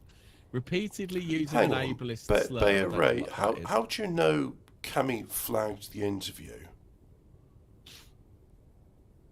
Wait. What? Cami flagged your interview, so it mustn't have been that great. That's hard to say. It could have been Ralph, because we did, like, the first half was us fucking having a dig at Ralph. Yeah. You can still find it on the audio version of it. Which is available. Where can people get the podcast of JDLE? And then I don't know what the ableist slur is. They won't say. But she also told this woman to clean herself thoroughly and to wash all the crevices you find difficult. Hemi, I gave you an in to advertise the show. Where can people find the audio archives of JDLE? www.anchor.fm/JDLE, I think it is. There you go, chaps. You can also it's also on Spotify and loads of other places. So you can look for JDLE on Spotify and loads of other places. You might say what the mushroom and Swiss cheeseburger. What's an ableist slur? Oh, probably like, why don't you get out of that wheelchair and do some star jumps, you fucking cripple? Go on. You're just in that so you can pretend and use the disabled car park spots. Calling disabled people ableist slur. I don't know what the ableist slur is. No, they won't say. They'll just call it an ableist slur. Do you get a feeling that Metro does more harm than good? Yeah, it's just they're full of shit, aren't they? And also, I'm quite pleased to say my experiment's proven quite well. So by optimising that space and having a planet devoted to firing solar cells, we have gone from just under 9,000 being absorbed at one time to, we've gone over to 50,000 being absorbed and roughly about 3,500 in orbit. So as you can see here, the ones which are blue are being launched, the cyan are being absorbed, and the golden ones are in orbit. Although, as you can see here, these ones are in orbit, are eventually finding a spot to be absorbed and then turning cyan. So, back to the Metro. Right, I've got a story, Hobbit. I'll read it out, and then you stop me when you've guessed the origin of the person that did it. So, Dad bared teeth and growled when neighbour refused to give back ball.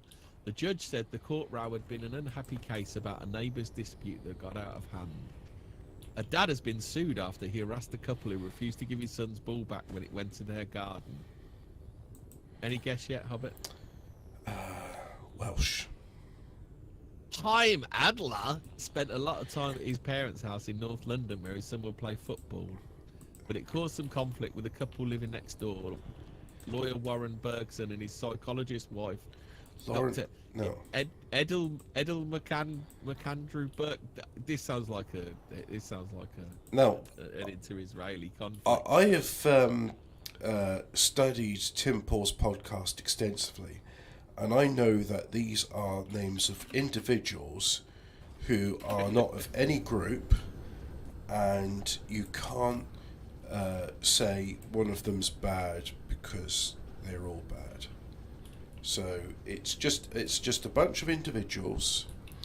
We don't know where they're from, don't know any pattern, and it's just whatever they're doing is a coincidence. I think. Am I right? I think that's right. I'm only going to read the headline of this one. Heartstoppers Kit Connor calls out lack of bisexual representation on TV. What? Heartstoppers? Is this a show about heart attacks? It was a bit insensitive considering all the people dying suddenly. Oh, it's a film called Program? Heartstopper?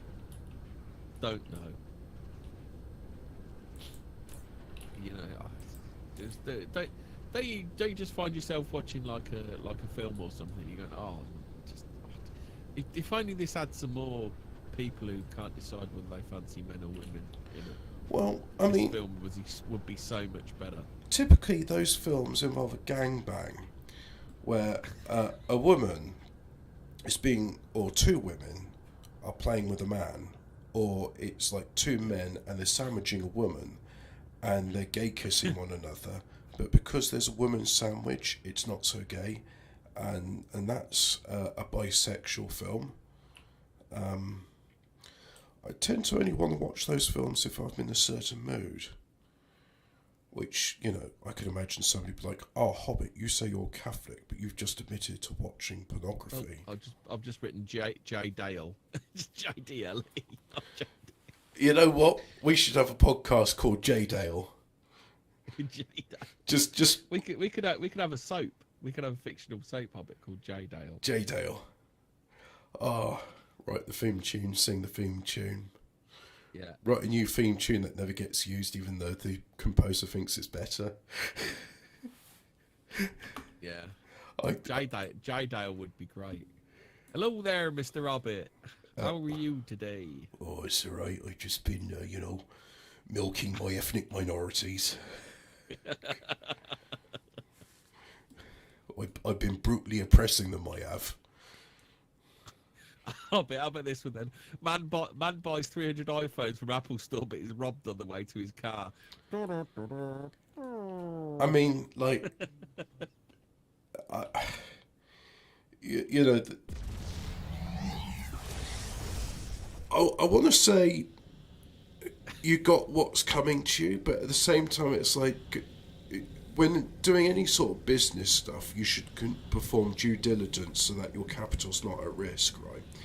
Like if I was going to buy a company like Twitter.com, and they're saying, well, we want this price for it, and then I do my due diligence and say, well, I think you've actually overvalued this, and I'm still interested in purchasing Twitter, but I'm going to make you a smaller offer, which I think more accurately reflects your market worth. Now, in his case, he's like, well, you failed to do his due diligence, and no, you've just been robbed. You failed to secure your investments. Remember, your capital may be at risk. Investments can go up as well as down. Wait, he took the ultimate gamble, didn't he?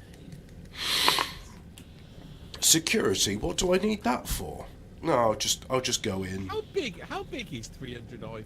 It's got to be like a pallet full or something, isn't it? You know what?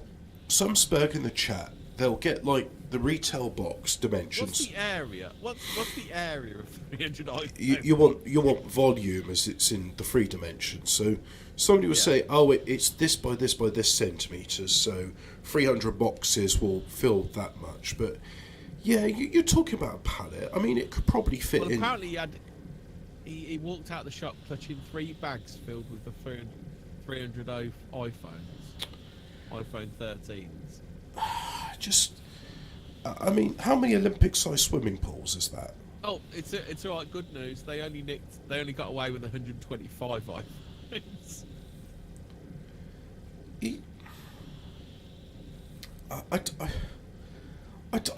It just, I mean, if I was in a shop, I'd be like, okay, it's not just one iPhone for you and another 299 for friends and family. You're doing a retail business. How about like, we'll organise a. You go through the proper channels. Yeah, like we'll make it a palletised consignment. We'll have it go to your designated address, and I don't know where I'm going, so I'm just going to stop in deep space. So do you think there's a possibility this like some sort of fraudster and he has the fucking it's a stolen credit card? So that'd be hilarious, that would, wouldn't it? I wonder. Because hold on a minute. There's more to this. So before he reached his car, another screeched to a halt beside him and 2 men jumped out, demanded he hand them over. When the unnamed 27-year-old refused, members punched him in the face, ran off with one of them. They got away with 125 iPhone. This is the interesting bit. The man was well known at the store for buying large batches of devices and selling them through his small business. Well, why hasn't he got some sort of like proper business relationship with them? So he's buying these phones retail, and then he's reselling them, and he must be making a profit from this, otherwise he wouldn't be doing it. Yeah. So does he sell them for a greater or lesser price than he does from the Apple Store? I know, it's a bit weird, isn't it? And let's just assume, right, that I don't know, the latest iPhone is £1,500 or £1,000, whatever the price is, and you go to Mr. Patak's corner shop and he's got an iPhone there, and he's selling for £1,500. You'd be like, well, I can go to the Apple Store and pay less for it. or pay exactly the same price. Why would you go? I mean, is it convenient? It's like, oh well, Mr. Patak's corner shop is in Bradford. It saves me going to also, London. because he's buying them retail, he can't offer you any sort of guarantee on them. Well, it's like... So you've got all of the downsides to buy an iPhone, but you've just got to hope 100% that this works. It's like, I assume this is a form of money laundering, but it just like, it seems like a really inefficient way of money laundering. There's a lot about this stuff. Like how many? I assume his name was Mr. How many double Patak. deckers? How many? Interdimensional lizard, you asked the wrong question. There should be how many Olympic swimming pools? That's the one. Yeah, that's it's elephants, double decker buses, or Olympic-sized swimming pools. These are the You journalists. can't have shoe boxes or bathtubs. Yeah, I don't think journalists use those measurements. No.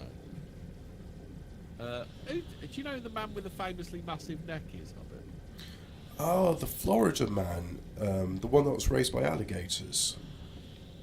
Wide neck man whose mugshot made him Instagram famous has been arrested again.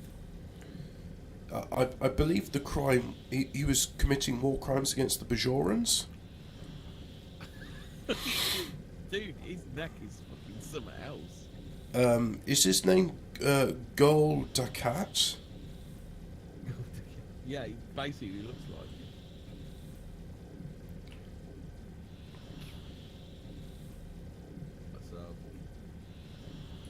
So, it's in the Telegram if anybody wants to see the picture. You seen this one? Brazen thieves steal. They just carried on stealing his catalytic converter, and the bloke come out and confronted him. Because cats are worth a few quid, aren't they? Well, they have platinum and palladium in them, which I don't know what the scrap value of it is, but I imagine it fetches a pretty penny. Fucking hell. Brazen thieves removed the car's catalytic converter as the helpless owner looked on. Instead of fleeing, the masked trio waved a baseball bat at the angry motorist when he banged on a window of his home to scare him off his driveway. The gang then took the car apart and fled in their own vehicle. Video showed one man climb underneath the car to remove the converter from a Toyota Prius. Wait. So, that's my sympathy's dried up now. Now I found out it's a Prius. like, would the police say this is a civil matter? Is it not worth investigating? What have the police said? Days anything? earlier, he filmed two men fail in a bid to steal a motorbike from his drive. Fucking hell, where the fuck does he live? Dartford in Kent. I suppose that explains it. Yeah. Yeah, because thieves often target hybrid cars as the parts contain a higher concentration of precious metal palladium. It currently sells for around 1,500 quid an ounce. I wonder why that is. Yeah. Because palladium and platinum are very similar in terms of what they do, but palladium's more expensive. The RAC advises owners to carefully choose where to park their car. Well, he has carefully chosen. He should put it on his fucking drive outside his house. Add a lock to protect the converter and put the vehicle's serial number on the part to improve the chance of getting it back. Fucking hell. How about we live in a society where this isn't done, or there are Where Romanians are sent home.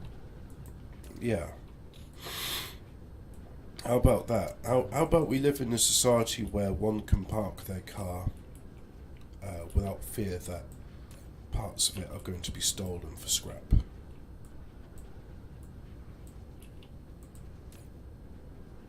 Or is it racist to ask, to expect such things? Am I demanding too much? Will this impinge upon cohesion and such? My phone just buzzed. Is that a text from Peter? Let's go and see if my patry has responded. Right. So the sermon was about the centurion who came to see Jesus, and It's amazing how so few people know about the Wandering Jew, isn't it, Hobbit? yeah. Or are we not allowed to say that anymore? Well, I hadn't heard the story until you mentioned it. Oh, my mum used to say it. My mum used to like, if I was like didn't look like I was looking like I didn't know what I was doing or something, she'd go, "Oh, what are you, the Wandering Jew?" She used to say to me. Yeah, You know, when I'm looking kind of lost. I've never heard it. No, I'm going to get the Douay Reims version. Oh, sorry, the Douay Reims 1899 American edition. So it's the faith of the centurion in. Come on, I don't want NIV. I want Douay Reims. So let's just scroll to that bit. It's Matthew chapter 8 verses 5 to 15. D. Douay Reims. Where does the story of the Wandering Jew come from? I'll look in a bit, but... And when he had entered into Capernaum, there came to him a centurion beseeching him, and saying, Lord, my servant lieth at home sick of the palsy, and is grievously tormented. And Jesus saith to him, I will come and heal him. And the centurion making answer said, Lord, I am not worthy that thou shouldst enter unto my roof, but only say the word, and my servant shall be healed. For I also am a man subject to authority, having under me soldiers. And I say to this, Go, and he goeth, and to another, Come, and he cometh, and to my servant, Do this, and he doeth it. And Jesus, hearing this, marvelled, and said to them that followed him, Amen, I say to you, I have not found so great faith in Israel. And I say to you, that many shall come from the east and the west, and shall sit down with Abraham and Isaac and Jacob in the kingdom of heaven. But the children of the kingdom shall be cast out into the exterior darkness. There shall be weeping and gnashing of teeth. And Jesus said to the centurion, Go, and all thou hast believed, so it be done to thee. And the servant was healed at the same hour. Right, so basically it's a story of he wasn't the one Jesus was coming to preach to, but he had faith, and so it was, it was granted it. Okay. I can see how that affects my dad, because he's there as a stranger amongst the French people, but he still had faith enough to go to church with them all. So yeah, that's a pretty good story. I can understand. You're looking up the origins of the Wandering Jew. Yeah, so Not they're the Wandering saying it's Shrew. in the 13th century that it first appeared. Oh, really?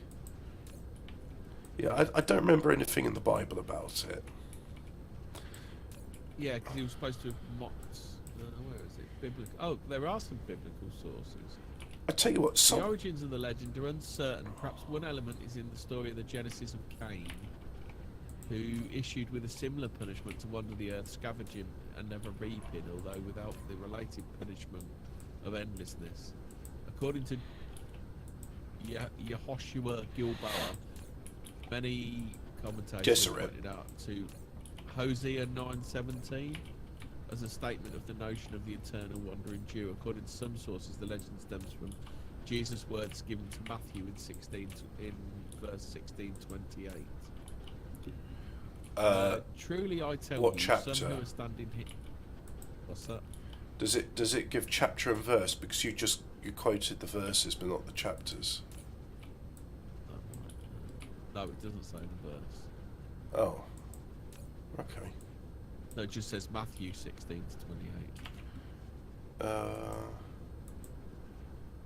Matthew 16. And there came to him the Pharisees and Sadducees tempting, and they asked him to shew them a sign from heaven. I don't understand shew in this context. But he answered and said to them, when it is evening you say, it will be fair weather, for the sky is red. And in the morning, today there will be a storm, for the sky is red and lowering. You know then how... It's this one. It's verily I say unto you, there be some standing here which shall not taste death till they see the Son of Man come in his kingdom. Oh.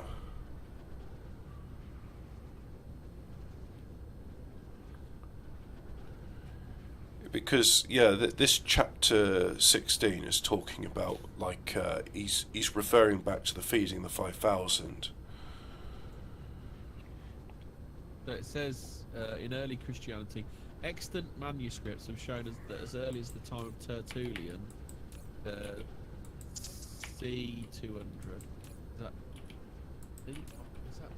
I think what they're trying to say is Christian era 200 AD. Yeah. Some Christian components were likening the Jewish people to a new Cain, asserting that they would be fugitives and wanderers upon the earth. Well, history has proven that correct. Aurelius Prudentius Clemens writes in his Apotheosis, from place to place the homeless Jew wanders in ever-shifting exile since the time when he was torn from the abode of his fathers and has been suffering the penalty for murder, having stained his hands with the blood of Christ, whom he denied, paying the price of sin. Oof. I mean, it's a grievous and serious condemnation, but it's true.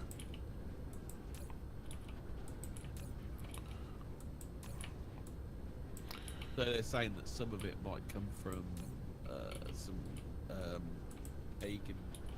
Norse pagan mythology as well. It's some scholars have identified components of the legend of the Eternal Jew in the Teutonic legends of the Eternal Hunter. So, in other words, there's more than one story of a man who lives forever, like the story of Saint Germain. Very interesting story, and I've got to thank whoever thought to suggest it in the Telegram chat, which you too can go to. It's t.me/40nwords, and if you type that address in, it will show you the chat room, and you can see the various articles, some of which make it. That's where I came out, because it was following. Because it seemed like that guy. They were saying that. I just wondered if he was the Wandering Jew, that guy that he was talking about. Yeah, and it even features in the fiction of Warhammer 40,000, which is the great plagiarist. But the plagiarism, just retells older stories. So in that plagiarism, of course, we have the interesting story of John Grammaticus, and there's another one whose name is saying, like, I think it's Oliver, old person, because it's just, you know. How about this bit then, Hobbit?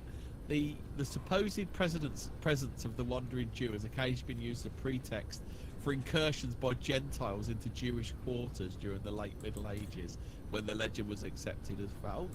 Oh God, they're coming into our part of their country. Well, maybe they're putting 2 and 2 together and coming up with 6 million, because perhaps it's like, well, look, you're being investigated because you've drove suspicion, what with doing things which are seen as hostile or inimical to the society you're living in, and you're conflating it with this story of the wandering Jew, which is just a coincidence. Like, but you know, it's one thing to say, let's say I was caught shoplifting, and as many people on the fire streams have said that I'm of Eritrean descent.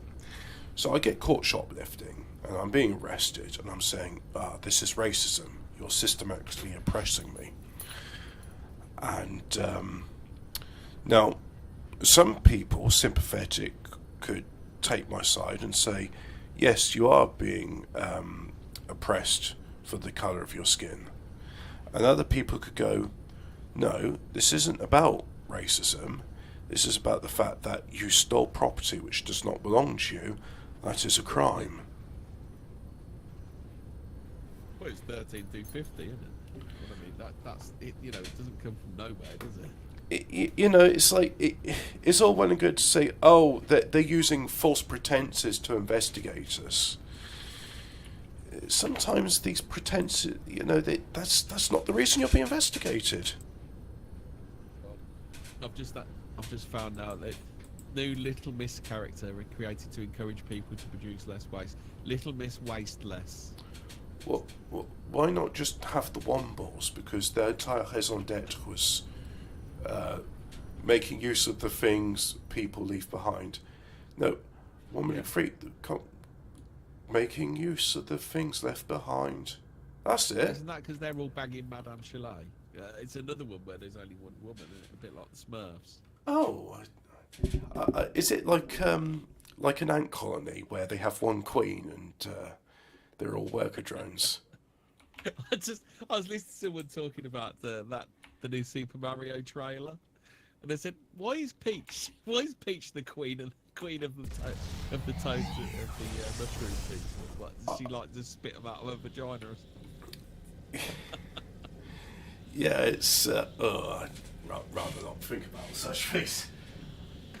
I mean, No, is it? You know, she's like the queen, and she's just giving birth to all these toadstool people. It's supposed to was be it like a colonist thing, like our ancestors oppressed the people. It's supposed. This is the poison of modern society. Like, the only thing people, instead of saying, "Oh, this would be a good film for the children," it's like, "Oh no, we need to seriously analyse this." I mean, Godwinson actually did something about that tonight. He was talking about some bloke with an arse for a chin and blowjob lips, analysing Star Wars frame by frame, and I forget most of what it was on about. But the gist of it is that we don't need people analysing something frame by frame. It's a film that was to cater to children. You can't analyse those films frame by frame because a lot of the time you're only meant to see it once. It's a children's story which just happens to be engaging enough that adults can enjoy it too. To have a universal message, yeah. I mean, like, for example, Watership Down. Some people could say that's a children's film, and I only ever saw it for the first time in my late 20s. Turn it off at the merest sight of the titles, don't they? It's a very. Have you noticed? It's kind of a very divisive film, isn't it? When I hear Bright Eyes, I start to tear up, and I was talking about it with my dad recently. It's like, look, I've seen this film, Watership Did Down. you watch the terrible remake of it? No, I refuse to. Io gives. No. Don't talk about such abomination. That doesn't exist. Watership Down is a work of art, and that we'll leave it at that. it is a work of art. And I was talking to my dad about it. I said, look, it was so good. I decided to get the book, and I was absolutely captivated. And he says, oh, it's sort of set around Kingsclear and Winchester, and he was working there at the time, so he was interested. And he says, I don't think rabbits are that violent in real life. And I said, well, when I used to cycle from work, I used to cycle 64 miles a week. I'd go through quite a lot of fields as a shortcut. And I'd observe rabbits, because about halfway through I'd be all puffed out. This is on the way back, mind you. I'd be puffed out, tired, worn out, and I just watch the rabbits, and they do fight, and they are vicious. They Do you think it's like a World War II analogy? I don't No. I don't know whether No, anyone's ever said that. No, I don't. I think it is an accurate representation of life for rabbits, with some anthropomorphic characters, and the encroachment of the greenbelt. Because The thing is, they're not that anthropomorphic, are they? That's the weird thing about they I forget the author of it, but he really studied how Richard something, isn't it? Richard Curtis. Anyway, he really studied how rabbits He behave. wrote the Plague Dog as well. Plague Dogs as well, didn't he? I've not read that. He really studied how, and he's true to rabbit behaviour and rabbit organisation. So, Richard Adams. that's it. There we go. So no, it's quite authentic, and the film is beautiful Oh, because did you know he did a sequel in 1996, Tales from Watership Down? It constructed a collection of 19 short stories about El Ahira and the rabbits of Watership Down. I would like to read that. Yeah. The one I didn't like, which was I think like the same artists were used, but the story was just much worse, was Animals of Farthing Wood. You know, the BBC adaptation. You know the BBC, the Animals of Farthing Wood, like they were going. Oh yeah, I remember that. Yeah. I think they had to. Their wood was being bulldozed for the Newbury bypass or something. Whatever the cause célèbre was of that time. So all the animals, including predators like weasels and adders, were going along with the rabbits and stoats and badgers and what have you to the new promised land. And I'm not sure if ever they got there. And it was just doing like, it's like, look, you will not have an alliance between rabbits and weasels. It's just, and you know, saying like, oh, the foxes will get you unless you ally with us. They do it in Watership Down. They have what's his name? The Polish. It's based on a guy that you met during the war, isn't it? The Some Polish seagull. guy. Yeah, that's it. Yeah, what's his name? I can't remember his name. Oh, it doesn't matter. It's the seagull. Yeah, he's a bit crackers, isn't he? Yeah, and it's, you know, it's like, yeah, it's just you're gonna have to excuse me now. I'm gonna clip my toenail. It's been bothering me. Yeah, I really like it. Work of art, and it was just as, I didn't mean to get into a tangent about it. It's one of those things which is aimed at children, but I think it's more suitable for adults. Kiha, wasn't it? It was Kiha. Okay. Was a black-headed girl. You know what? It might be appropriate to show not to very young children, but According to Adams, Kiha was based on a fighter from the Norwegian resistance in World War II. okay. I think it is suitable to show to older children. But yeah, it can be quite disturbing in bits, though, isn't it? Yeah, but the thing is, sooner or later, children realise that life is disturbing, and if you've worked in a farm, if you work with chickens, you understand that these creatures, they are violent, and they can die in quite savage ways. Like one of the things Jeremy Clarkson said he learned in the farm is how sheep are suicidal, and they will seek to kill themselves in the most brutal and cruel of ways. Like he said he observed one sheep which was caught in a fence, couldn't move, and foxes were eating its hind legs to the point where it had been disemboweled and they were pulling its guts out, and it was still alive. And he said he was looking at the sheep, and he said the sheep was conscious and aware of what was going on, was looking at Jeremy, but with a sort of look of supreme resignation of, this is the way it has to be. You know, not a case of, oh my fuck, I'm being eaten alive, someone help me, put me out of my misery. Wasn't even bleating, it's just silently like, oh, okay, yeah, my kidneys and my intestines have been pulled out, yeah, well, this is the way it has to be. Oh, did you know Watership Down was Richard Adams' debut novel? That is like his first novel, and it was perfect. Do you know what? That's got to be some divine inspiration, hasn't it? Yeah. Yeah. I mean, you say about Lord of the Rings, like the whole stuff about like the what's the word?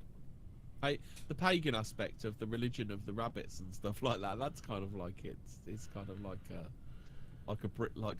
new British folklore again, isn't it? When I first watched Watership Down, because I'd seen a few still shots, and I thought, you know what? Just based on these still shots alone, I'm absolutely captivated with this. I think it's beautiful. I must watch it. And then I first watched it, I just thought, this looks like some psychedelic 1970s tosh. And it wasn't. It was just, the first bit is like a sort of dream sequence explaining the rabbit mythology. Yeah, it's very unusual. It really threw me in a loop, that introduction. For some reason, well, this is quite a good bit from the thingy, from the Wikipedia. The book explores the themes of exile, survival, heroism, leadership, political responsibility, and the making of a hero in a community. I mean, that pretty much sums it up, doesn't it? Yeah, that's an accurate description of it. For some reason, my deuterium fractionators have stopped working. So they've got plenty of hydrogen. It's just seized. Why is it seized up? So there's hydrogen in there.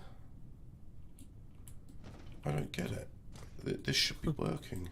How about this then? Tolkien scholar John Ratcliffe calls Adams' novel an Aeneid what-if book.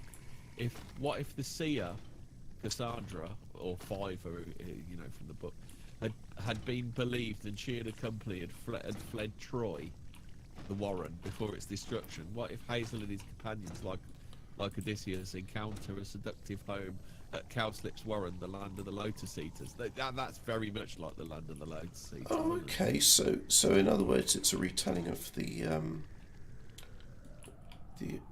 Aeneid? Aeneid? The Iliad? Iliad. Because there no, is... they say the Aeneid. The Aeneid, what's it? Aeneid. A-E-N-E-A-D? A-E-N-E-I-D. Yeah. Oh, you'll have to look up what that's about then, but is that about the fall of Troy or something? It's a Latin epic poem written by Virgil that tells the legendary story of Aeneas, a Trojan who fled the fall of Troy and travelled to Italy, where he became the ancestor of the Romans. Well, I've no idea why this fractionator stopped working, but it seems to be... I've just picked up a few bits of hydrogen from the belt, and it's working again. How about this one then? The Economist heralded the book's publication, saying if there is no place for Watership Down in children's bookshops, then children's literature is dead. And you know what? They're right. Yeah, it's a bit unloved in its own way, though, isn't it? Watership Down. I think a lot of people, they just they say, oh, it's not suitable, it's too violent, and just, I, I don't know. How do you explain to somebody? Well, that's from ages ago. Oh God! Watership Down's universal motifs of liberation and self-determination have been identified with by readers from a diversity of backgrounds. The author Rachel Kadish reflected on her own superimposition of the founding of Israel onto Watership Down, has remarked, turns out plenty of other people have seen their histories in that book. You know, when people see it as an allegory for struggles against the Cold War fascism extremism. you know when people use terms like superimposition, it just, to me, it sounds like a word salad. Like you're using words and they're bamboozling, and it's not clever. Yeah, I think people try to do it so that they sound smarter than what they is.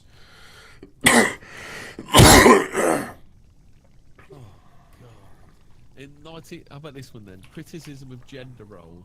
The 1993 Puffin Modern Classics edition of the novel contains an afterword by Nicholas Tucker, who wrote that stories such as Watership Down now fit rather uneasily into the modern world of the consideration of both sexes. What, that, oh, we won't have a colony unless we have some women to breed with? Why are we not? I think he thinks there should have been feminism in the Warren. You know. And lo, they did feminism, and then none of the women breeded, and now the Warren no longer exists. Yeah, a bit like the was it the cowslip Warren? Is that the one what's the one that's dying or dead? The one they don't like? It's a domestic Warren. They're domestic rabbits, and they're raised for food, and that's why Fiver gets visions that we can't stay here. It's death. And the rabbits are in there, don't want to be liberated. They're quite happy with their servitude, so they stay put, and because they're complacent. They get all the food they need. So why rock the boat, as they say? Yeah, I think there's some sort of like World War II-ish type thing about. What's the other Warren? The Gestapo type Warren. It's very kind of like Soviet Russia. Look, all I'll say about that is that the guy writes what he knows. He was experienced in World War II, but we've both know a little bit about World War II. I mean, we've heard about this thing that happened, and I can say now quite safely that Watership Down is a story about rabbits. It is about how rabbits think. It's about how rabbits behave, and it talks about the encroachment of their land by destroying the green belt to build more housing. It's kind of it's green, isn't it? But like in a really understated way, isn't it? It's like a green. Well, they do eventually go to the promised land. They find somewhere where they can be amongst their own kind, where it will always be good grass to eat and clover. And because it's on a hill, the humans won't want to build on it. Yeah, the plague dog sounds interesting. I'll tell you. It's about two dogs that escape from a medical facility. That sounds like it might be quite interesting. Yeah. I might have to give his books a read sometime. I said to my dad I'd give him access to my Audible library so he can have a listen to G.K. Chesterton's What's Wrong with the World, as that's got a very good thing about cavemen. He was telling to me about cavemen, and I thought it was funny because it says it. Robot Chicken did a parody of the book, but it's done with Fraggles. Fraggle Rock, but it's Watership Down. Oh, okay, yeah, that could work.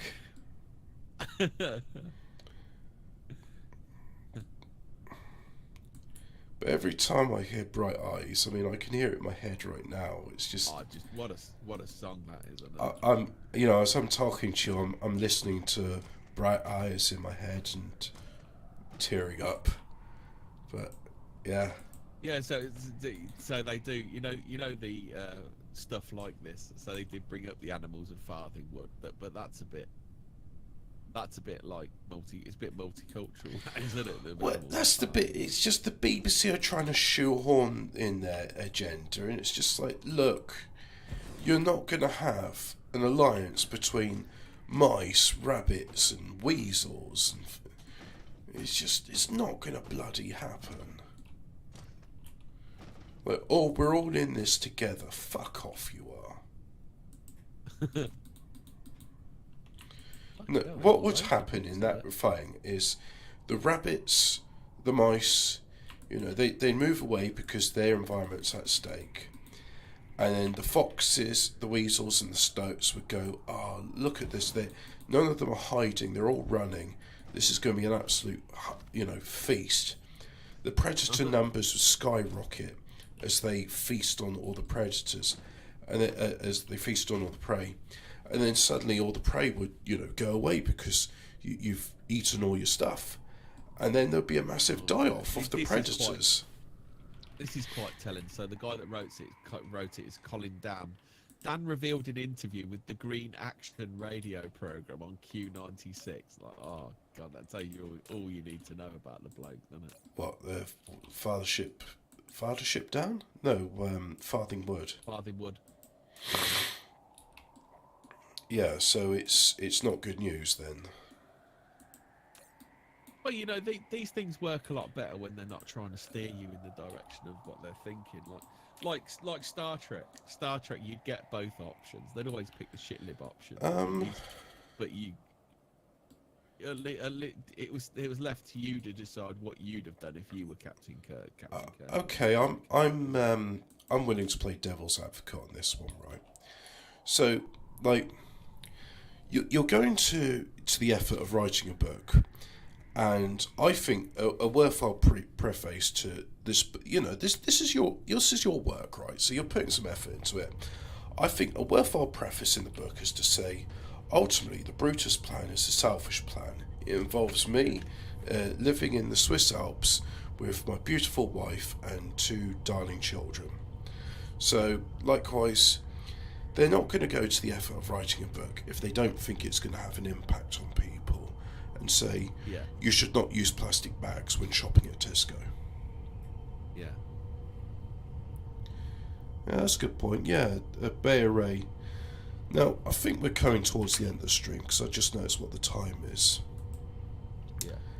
And if I end the poll there... Oh, if I end the poll, I don't see the results. I'll just. Oh no. So the results are in. 50% voted for fart, 33% voted for poo poo, and 16% voted for pee pee. So Susan Majicki, 4% were undecided. Yeah. So Susan Majicki, with the poll has concluded, and this will further. This will go on to shape the history of YouTube. So we've conducted a very important poll here for YouTube analytics, and going forward in the future, I think we'll all see a change in it. So I think before we do a conclusion to this episode, I'm going to just save the game one more time, and then we are going to do the ultimate research, the final solution to the question. So, we'll save the game. So as you can see here, is almost 1 gigabyte in size. And it's not taking its sweet time because of writing to the disk. It's because the CPU is having to compress it all. So now, I'll go to the research menu, technologies, mission completed, and... Save file name booted. Yes. And as you'll see in the corner, I've got the memento unlocked. So don't dismantle the landing capsule before completing the game.